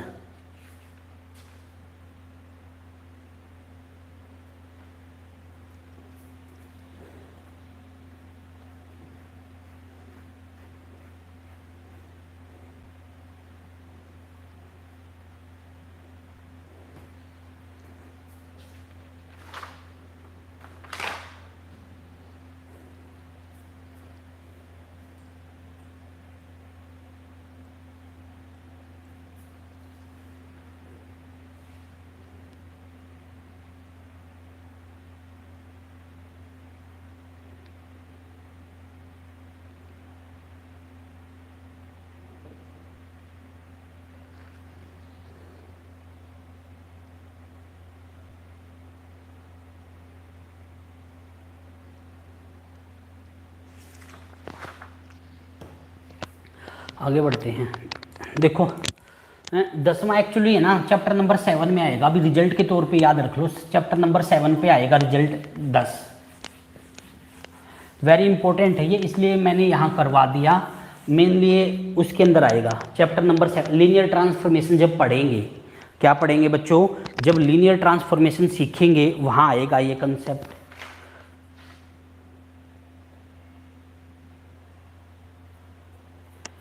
ध्यान दीजिएगा बच्चों, आपको एक बता रहा हूँ मैं।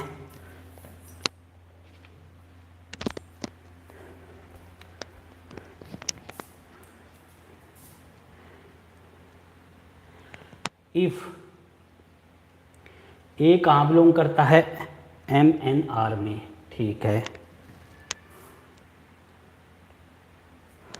एंड MA एक्स लिए कौन सी मैट्रिक्स ली है n क्रॉस n की, सच दैट AX करे तो 0 आए।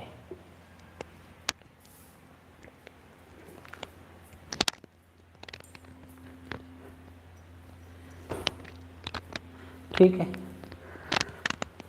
और जहाँ रैंक ऑफ एडजॉइंट ए की दैट इज 1, ये एडजॉइंट ए की रैंक है।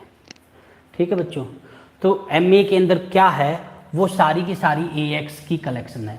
अभी मैंने सिखाया नहीं है, ये चैप्टर नंबर में ये सारी चीज़ें सीखेंगे। चैप्टर नंबर 7 के अंदर ये सारी चीज़ें सीखेंगे कि AX करने पे 0 आता हो या XA करने पे 0 आता हो, इन सारों की हम डायमेंशन सीखेंगे। और वहाँ मैं दिखाऊंगा कि वहाँ जो डायमेंशन आएगी दैट इज n² - nr, ये डायमेंशन आएगी। कहाँ सीखेंगे, चैप्टर नंबर 7 में, जो कि लीनियर ट्रांसफॉर्मेशन का है। ठीक है, लेकिन यहाँ मैंने सिर्फ इसलिए डाल दिया क्योंकि एक नेट का क्वेश्चन आया था, उसमें 3 क्वेश्चन तो यही थे यहाँ से वेक्टर स्पेस के, और एक क्वेश्चन चैप्टर नंबर 7 का पूछ रखा था एक पार्ट, तो इसलिए मैंने इसको एज ए रिजल्ट यहाँ डाल दिया। इसका प्रूफ जो है चैप्टर नंबर 7 में करेंगे। ऐसा क्यों होता है, क्या करेंगे बच्चों, क्योंकि अभी तक हमने ये मैट्रिक्स की फॉर्मेशन की ही नहीं है। AX = 0 हो या XA = 0, क्या फ़र्क पड़ेगा, आगे प्लस का भी आएगा वहाँ कि AX + XA 0 हो या फिर AX - XA 0 हो, वो सारी चीज़ें आएंगी वहाँ चैप्टर नंबर 7 में। ठीक है, तो जो 10वां है इसको फिलहाल एज ए रिजल्ट याद रख लो। क्या रिजल्ट याद रख लो कि X मैट्रिक्स की कलेक्शन हो जहाँ AX करने पे 0 आता हो, तो इसकी जो रैंक होती है वो हमेशा क्या होती है, n² - nr।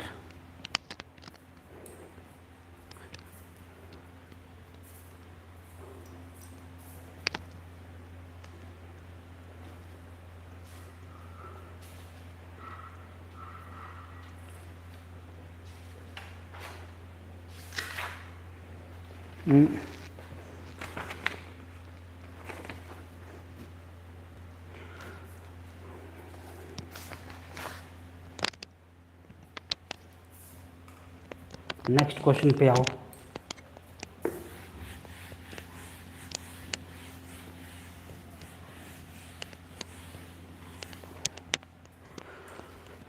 नेक्स्ट हमारे पास है 5.3 के डाउट, 5, 6,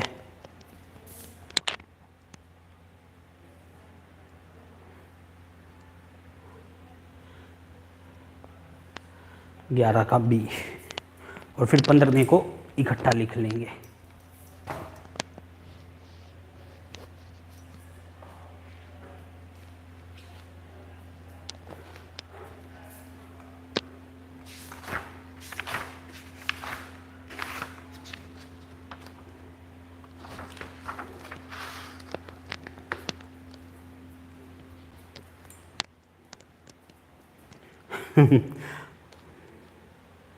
देखो 5वां तो वैसे ही नहीं हुआ आपसे, 1 0 0 1 1 0 1 1 1, C³ C, C³/R, C³/Q नहीं है, नॉट यस।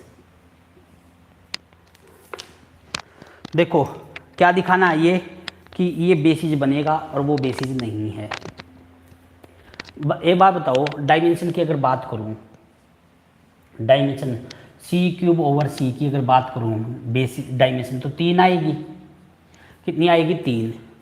तो अगर मुझे इसकी बेसिस बनानी है, तो बेसिस अगर मुझे बनानी है यू वी डब्ल्यू क्या कहलाएगी? बेसिस कहलाएगी। कब? इफ़ सिर्फ ये दिखा दो यू वी डब्ल्यू क्या है? R L I.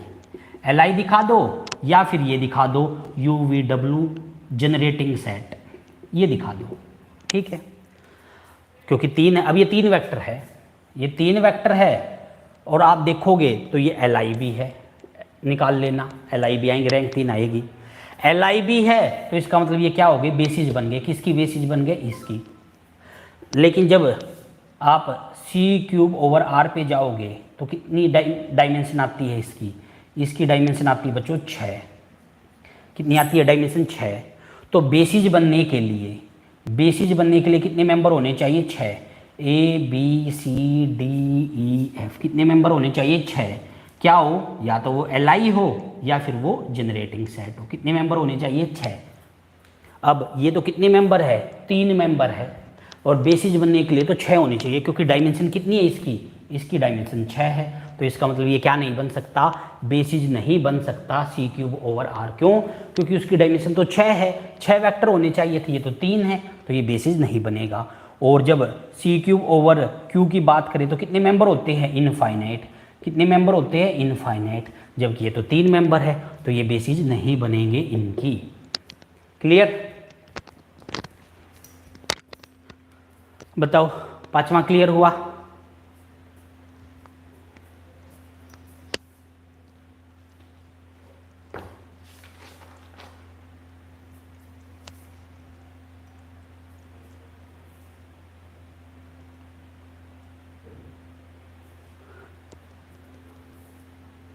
One B, 1 का कौन सा पार्ट बताना? बताओ। 5.1 5.3 में 1 का कौन सा पार्ट बताओ?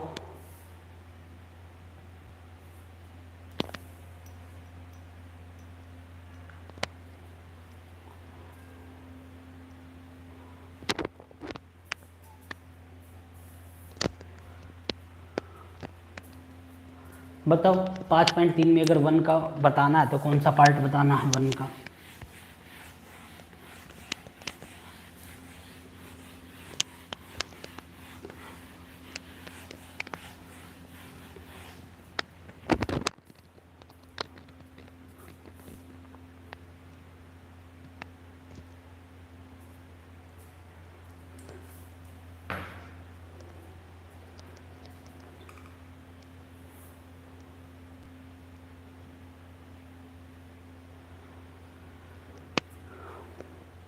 जो सेट में 3 कंपोनेंट है वो जनरेटिंग सेट कैसे कर सकता है?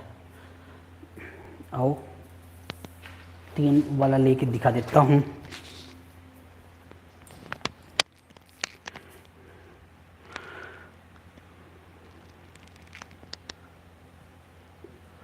टू 3 4 -5 आयोटा, ये है। ठीक है, 2 4 5 आयोटा। देखो बच्चों, पहली बात तो कितने वेक्टर है? 3 वेक्टर है। ये कितने वेक्टर बच्चों? ये 3 वेक्टर है। कितने वेक्टर बच्चों? 3। ठीक है, और जनरेटिंग के लिए क्या दिखाना होता है? जनरेटिंग जब आपको दिखा सी और आर पे काम चल रहा है, ठीक है, आपको एक आर्बिट्रेरी मेंबर लेना है x प्लस आयोटा वाई। किसका आर्बिट्रेरी मेंबर लिया? सी का। इसको इनका लीनियर कम्बिनेशन दिखाना है, x plus iota Y alpha into 2 beta into 3 gamma into 4 -5 iota, ये दिखाना। ध्यान रहे कि alpha beta gamma real number है। ठीक है, लीनियर कम्बिनेशन में लिखा जाए तो जनरेटिंग है, अदरवाइज नहीं है। आओ, तो ये क्या आएगा? 2 alpha 3 beta 4 gamma -5 gamma iota. किसकी? x plus iota Y. Compare कर दो रियल इमेजिनरी पार्ट।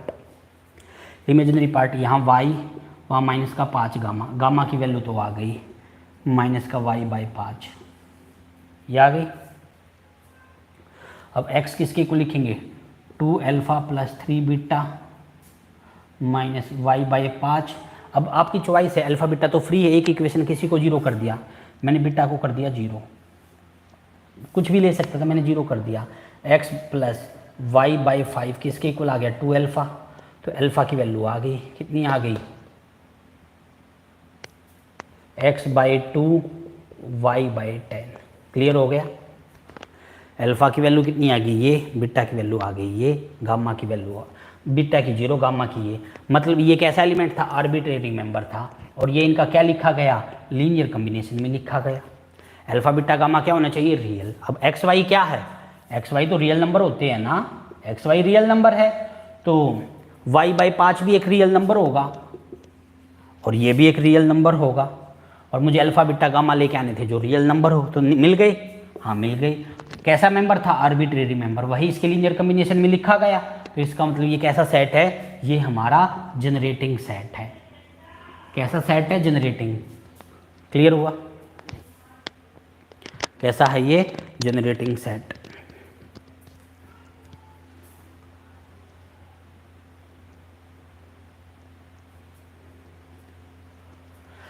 क्या सर कोई ऐसी ट्रिक नहीं है क्या, हाँ ट्रिक है, ध्यान रखो।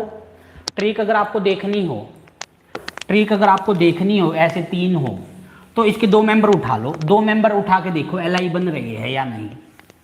ट्रिक देखनी हो, जैसे ये 3 मेंबर है, आप इसके कोई 2 मेंबर उठा लो, ठीक है, और 2 एल सेट उठा दो, 2 और एक ले लिया 4 माइनस 5 आयोटा। ये क्या है बच्चों, एल है।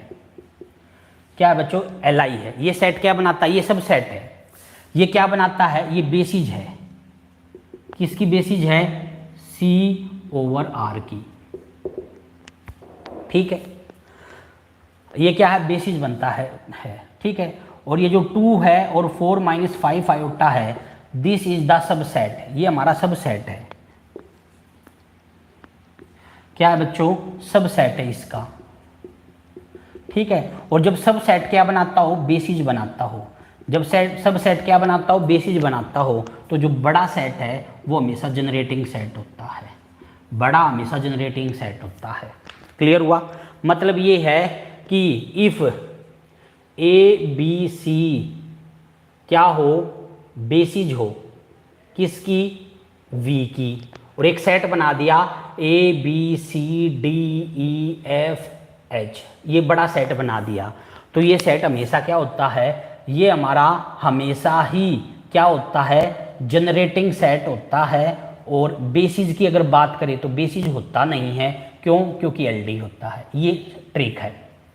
जब भी आपको ये दिखाना हो, एक सब सेट उठा दो, सब सेट को दिखा दो कि वो बेसिस है, और जब सब सेट बेसिस बन जाए तो बड़े सेट को बोल देना वो जनरेटिंग सेट है। ये है टेक्निक, ये समझ गए, ये क्या है, technique.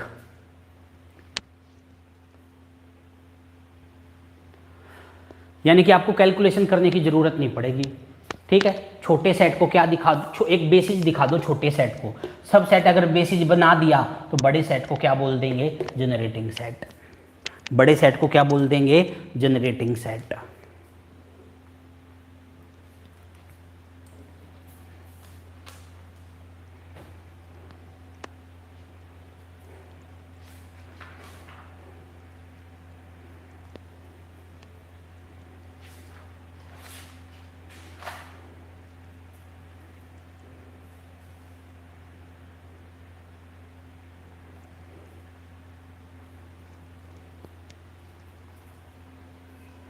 Next question O D question है, लेकिन यहाँ पे बता देता हूँ। नेक्स्ट क्वेश्चन जो है ऑर्डिनरी डिफरेंशियल का यूज है, लेकिन कर लेते हैं। छोटी मोटी तो ओडी आपने सीखी होगी, जब ओडी करेंगे वहाँ और अच्छे से क्लियर हो जाएगा। छठा क्वेश्चन देखो,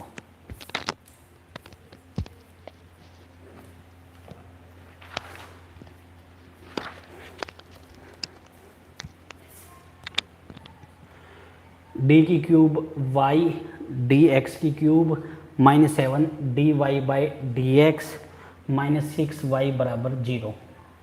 सॉल्यूशन निकालनी इसके, तो याद है कैसे सिस्टम बनाया जाता है। ये क्या लिखेंगे इसको, डी की क्यूब माइनस 7 डी माइनस 6 और वाई बाहर ले देंगे 0।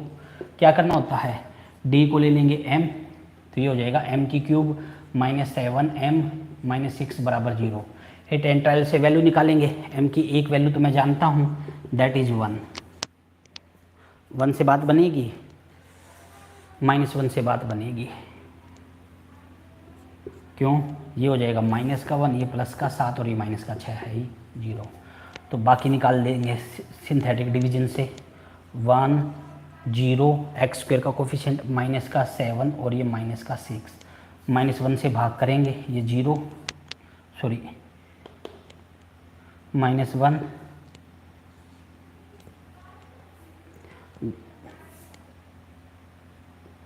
ये पूरा भाग कर ही लेते हैं।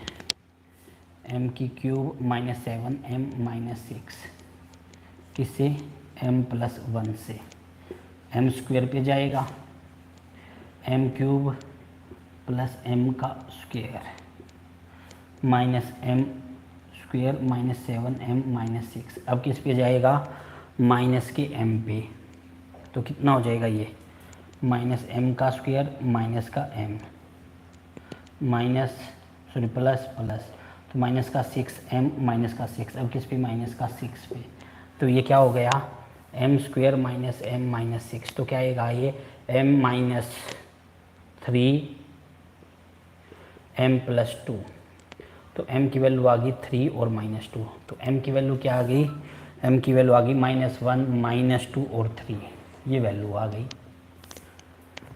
क्लियर हो गई? और तीनों की तीनों रियल वैल्यू आई है। तीनों की तीनों क्या आई है बच्चों? रियल वैल्यू आई है।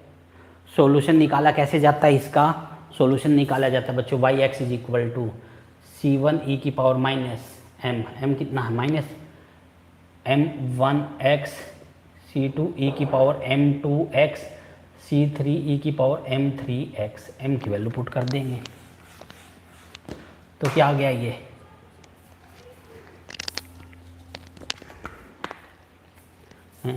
या बेसिस बनानी है, बेसिस बनानी है तो ये लिख देंगे हम। एक तो आएगा e की पावर m1x, e की पावर m2x और e की पावर m3x। कितना है ये? e की पावर m1 कितना आया था? -1x, e की पावर -2x, e की पावर 3x और तीनों ही अलग अलग है। तो ये क्या हो गए? Li।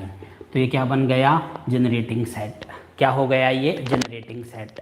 मतलब जो इसका सॉल्यूशन है वो अपने आप में एक जनरेटिंग सेट होगा। क्लियर हुआ? क्या होगा ये? Generating set. और डायमेंशन कितनी है? 3। क्यों? कि 3 Li वेक्टर है, 3 Li वेक्टर है तो 3 डायमेंशन का ये वेक्टर स्पेस बनेगा। क्या बनेगा ये? 3 डायमेंशन। एक्चुअली जितने ऑर्डर की ओडी होती है, जितने ऑर्डर की ओडी होती है उतने ही डायमेंशन का वेक्टर स्पेस बनता। अगर यहाँ 4 ऑर्डर की होती तो 4 डायमेंशन का बनता, 5 ऑर्डर की होती तो 5 ऑर्डर का बनता। जितने ऑर्डर का होगा उतने ही डायमेंशन का बनेगा। ठीक है? 11 का बी।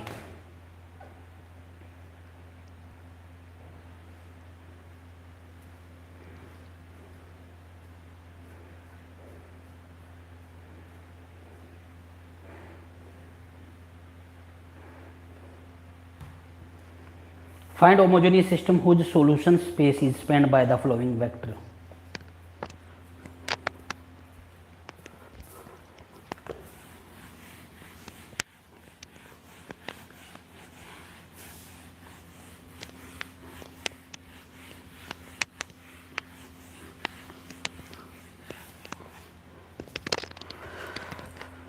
इलेवन का बी देखो। अच्छा, आंसर यूनिक नहीं होता, कहीं आंसर चेक करो और आप ये क्वेश्चन मेरा आंसर तो उससे मैच नहीं किया, ध्यान दीजिएगा। 1 1 2 1 1 1 2 1 4 3 3 5 4 9 7। क्या कहता है? Find a homogeneous system whose solution space spend by the following 3 vector. इन 3 वेक्टरों से स्पेंड होना चाहिए बच्चों को। क्या होना चाहिए? इन 3 वेक्टरों से स्पेंड होना चाहिए। मैं मान लेता हूँ क्या, X Y Z W T, मान लिया ये है वो सॉल्यूशन जो इनसे स्पेंड होता है। तो क्या लिखोगे? A into this, B into C into, ठीक है, ये एक है सॉल्यूशन मेंबर जो इनसे स्पेन होता है।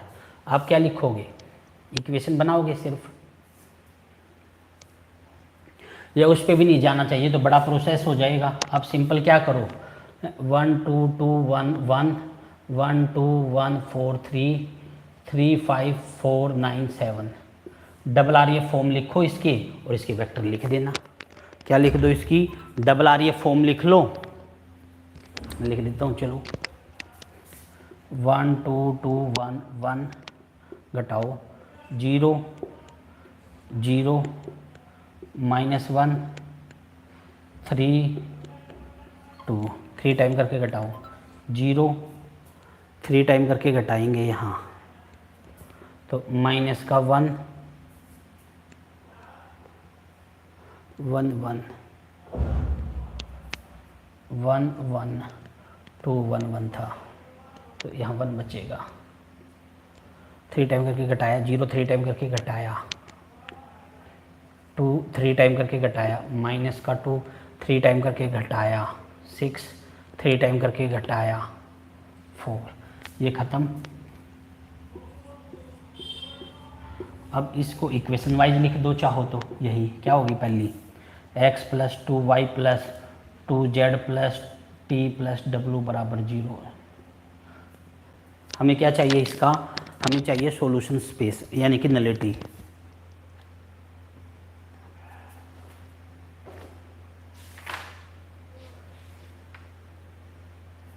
ठीक, एक तो ये बना दी और दूसरी ये बन गई क्या, y minus Z plus 3t plus 2w बराबर 0, ये आ गया। ठीक है, और ये यूनिक आई कोई ज़रूरी नहीं है। यूनिक की अगर बात करूं, आपका बुक से आंसर मैच करे कोई ज़रूरी नहीं है, लेकिन हाँ इक्वेशन सेम आएगी काउंटिंग में। काउंटिंग में क्या बच्चों? इक्वेशन सेम आएगी। क्लियर हुआ?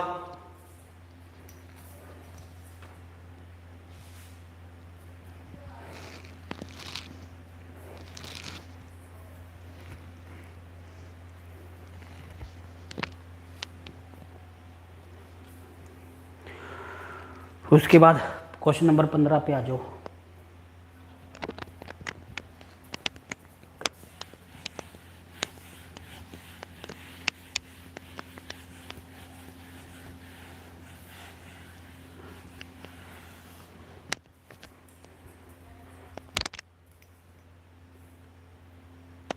आंसर में 3 इक्वेशन है।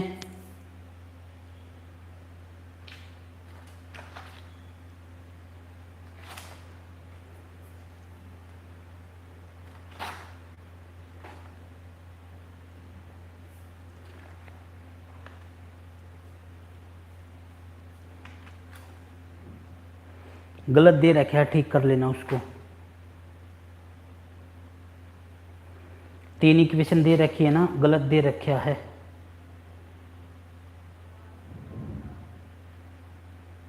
क्या पूछा था? सॉल्यूशन स्पेस, नहीं ठीक, गलत दे रखे आंसर।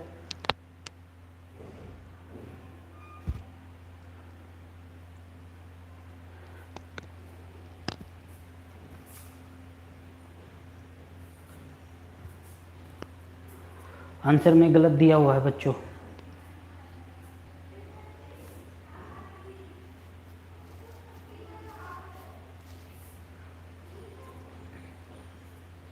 अच्छा 15वें के क्वेश्चन पे आ जाओ। 15वें में आपका डाउट है 10 13 14 15 16 18 और 25 24। ये आपके डाउट है।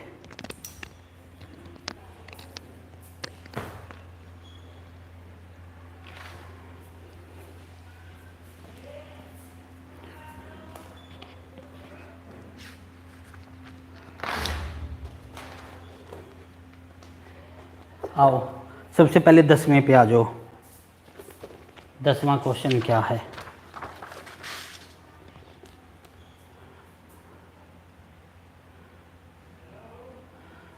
10वां क्वेश्चन ये कहता है ए आई जे का जो जोड़ है ए के एल होना चाहिए, जहाँ आई प्लस जे का जोड़ जो है वो के प्लस एल के बराबर होता हो। ठीक है,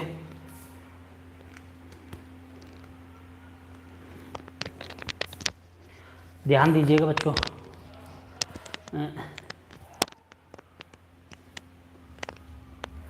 ध्यान दीजिएगा अच्छे से। मैट्रिक्स बना रहा हूँ। A11, A12, A13, A1n, A21, A22, A23, A2n, A31, A32, A33, A3n, AN1, AN2, AN3, ANn। ये है। अब ए आई जे का छोटे से छोटा आंसर तो क्या आ सकता है? 1 1 1 1। छोटे से छोटा जोड़ आई प्लस जे का जो छोटे से छोटा जोड़ है वो 2 हो सकता है। इसका छोटे से छोटा जोड़ 2 हो सकता है, तो के प्लस एल भी 2 होना चाहिए, तो ये तो एक ही मेंबर आएगा। ठीक है, अब यहाँ को A12 लिया, A12 लिया, आई प्लस जे का जोड़ कितना है? आई प्लस जे का जोड़ है बच्चों 3।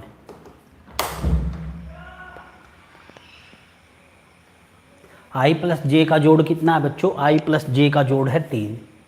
तो आई प्लस जे का जोड़ 3 यहाँ है, मतलब कहना चाहता है ये दोनों बराबर है। फिर यहाँ ये दोनों बराबर है क्योंकि इन सब का जोड़ क्या सेम है? 4 4 4।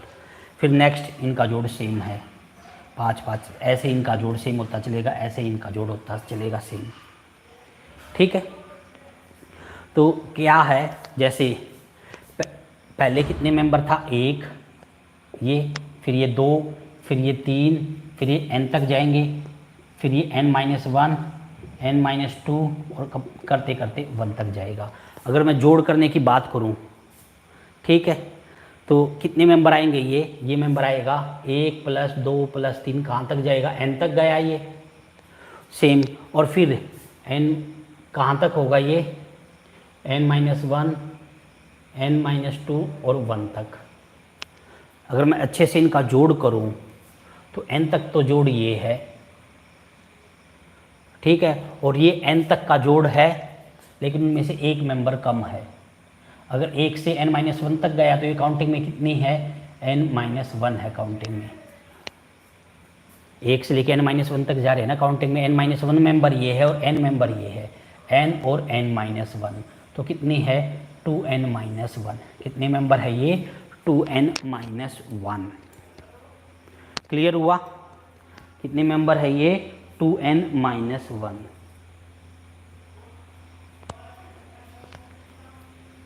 बताओ जल्दी से कमेंट करके।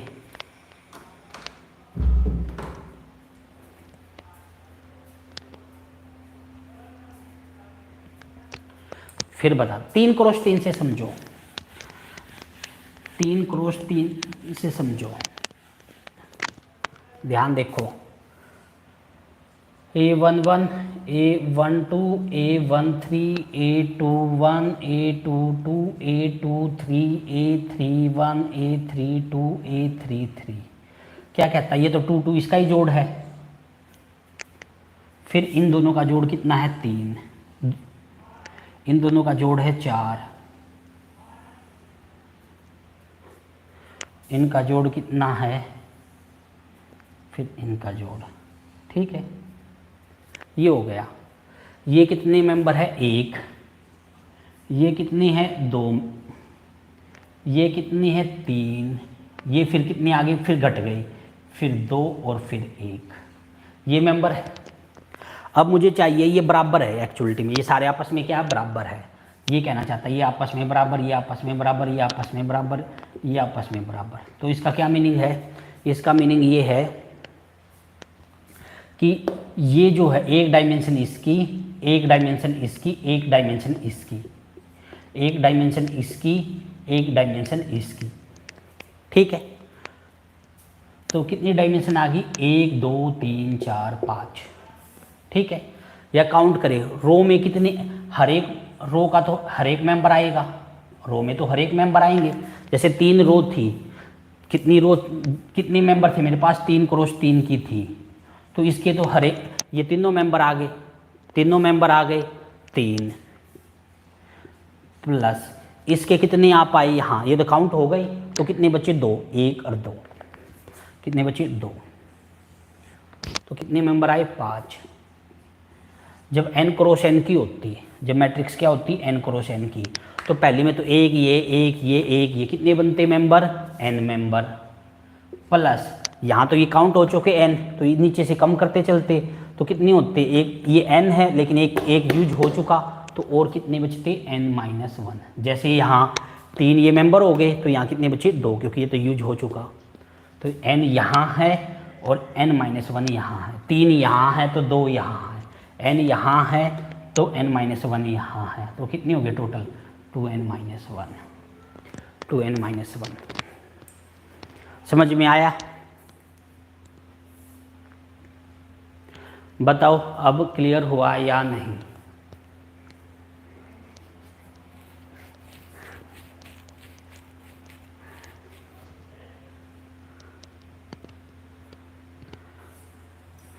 ओके, ये था क्वेश्चन नंबर 10।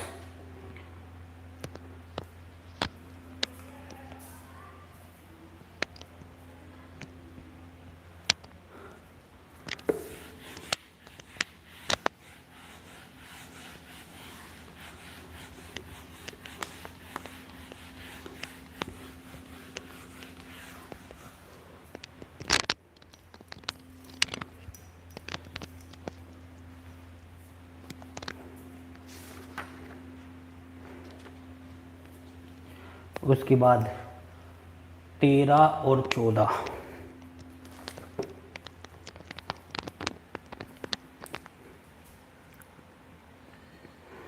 13 P4x है, P1 P2 P3 0 है, P1 P2 P3 कितना है? 0 है।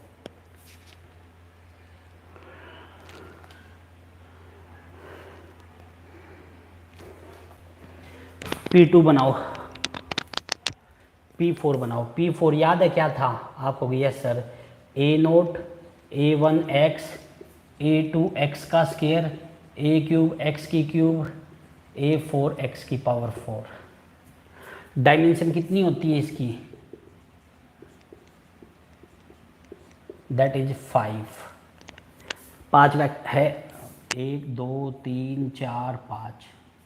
इक्वेशन कितनी है लीनियर इंडिपेंडेंट? 3 इक्वेशन। क्यों?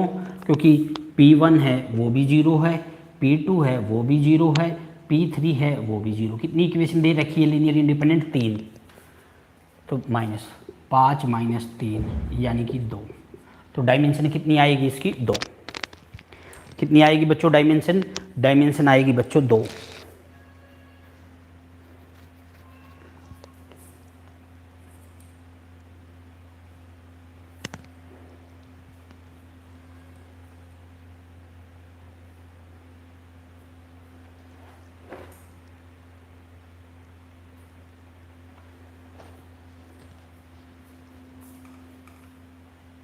क्लियर हुआ?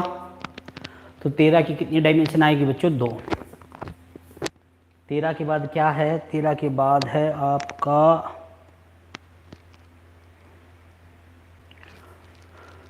14। 14 में क्या है? AIJ बराबर AJI, AIJ A2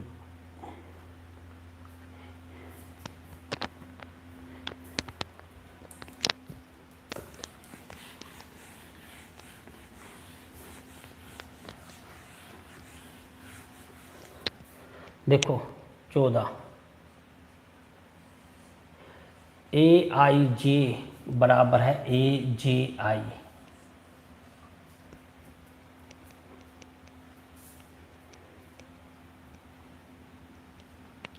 और A1J बराबर है A2J।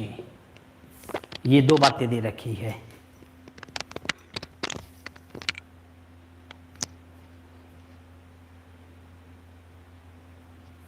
देखो बच्चों,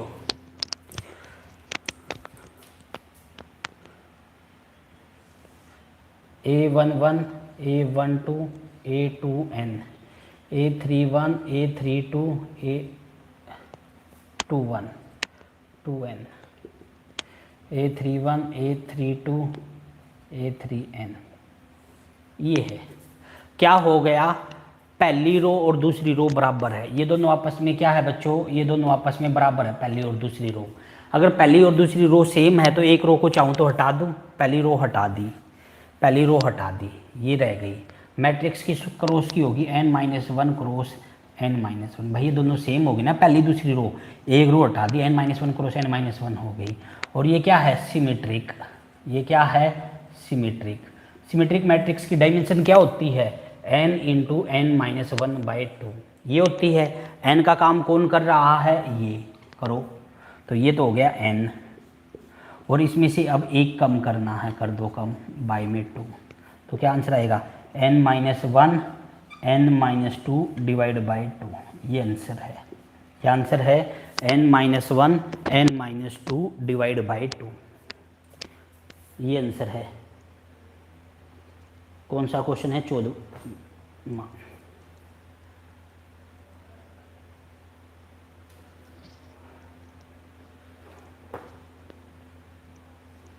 ये क्या कर रखे है इन्होंने,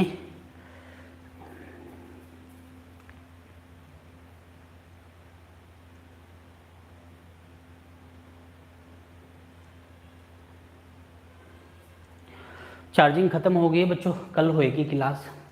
कैमरे की चार्जिंग ख़त्म हो गई है, क्लास नहीं हो पाएगी, ठीक है। जो बाकी क्वेश्चन आपके बच गए उसको कल लेंगे। कैमरे की चार्जिंग ख़त्म हो गई है, ऑफ हो जाएगा, ठीक है। क्लास नहीं हो पाएगी, बाकी क्वेश्चन कल करेंगे, ठीक है। जो क्वेश्चन बच गए हैं उनको हम कल करेंगे। असाइनमेंट के जो क्वेश्चन है वो भी मुझे भेज देना, ठीक है। जो असाइनमेंट के क्वेश्चन है वो भी मुझे भेज देना, और जो बच गए वो भी। कैमरे की चार्जिंग ख़त्म हो गई है, अदरवाइज करते और क्वेश्चन भी। चलो, ऑल द बेस्ट फ्रेंड, अभी के लिए यही करते हैं।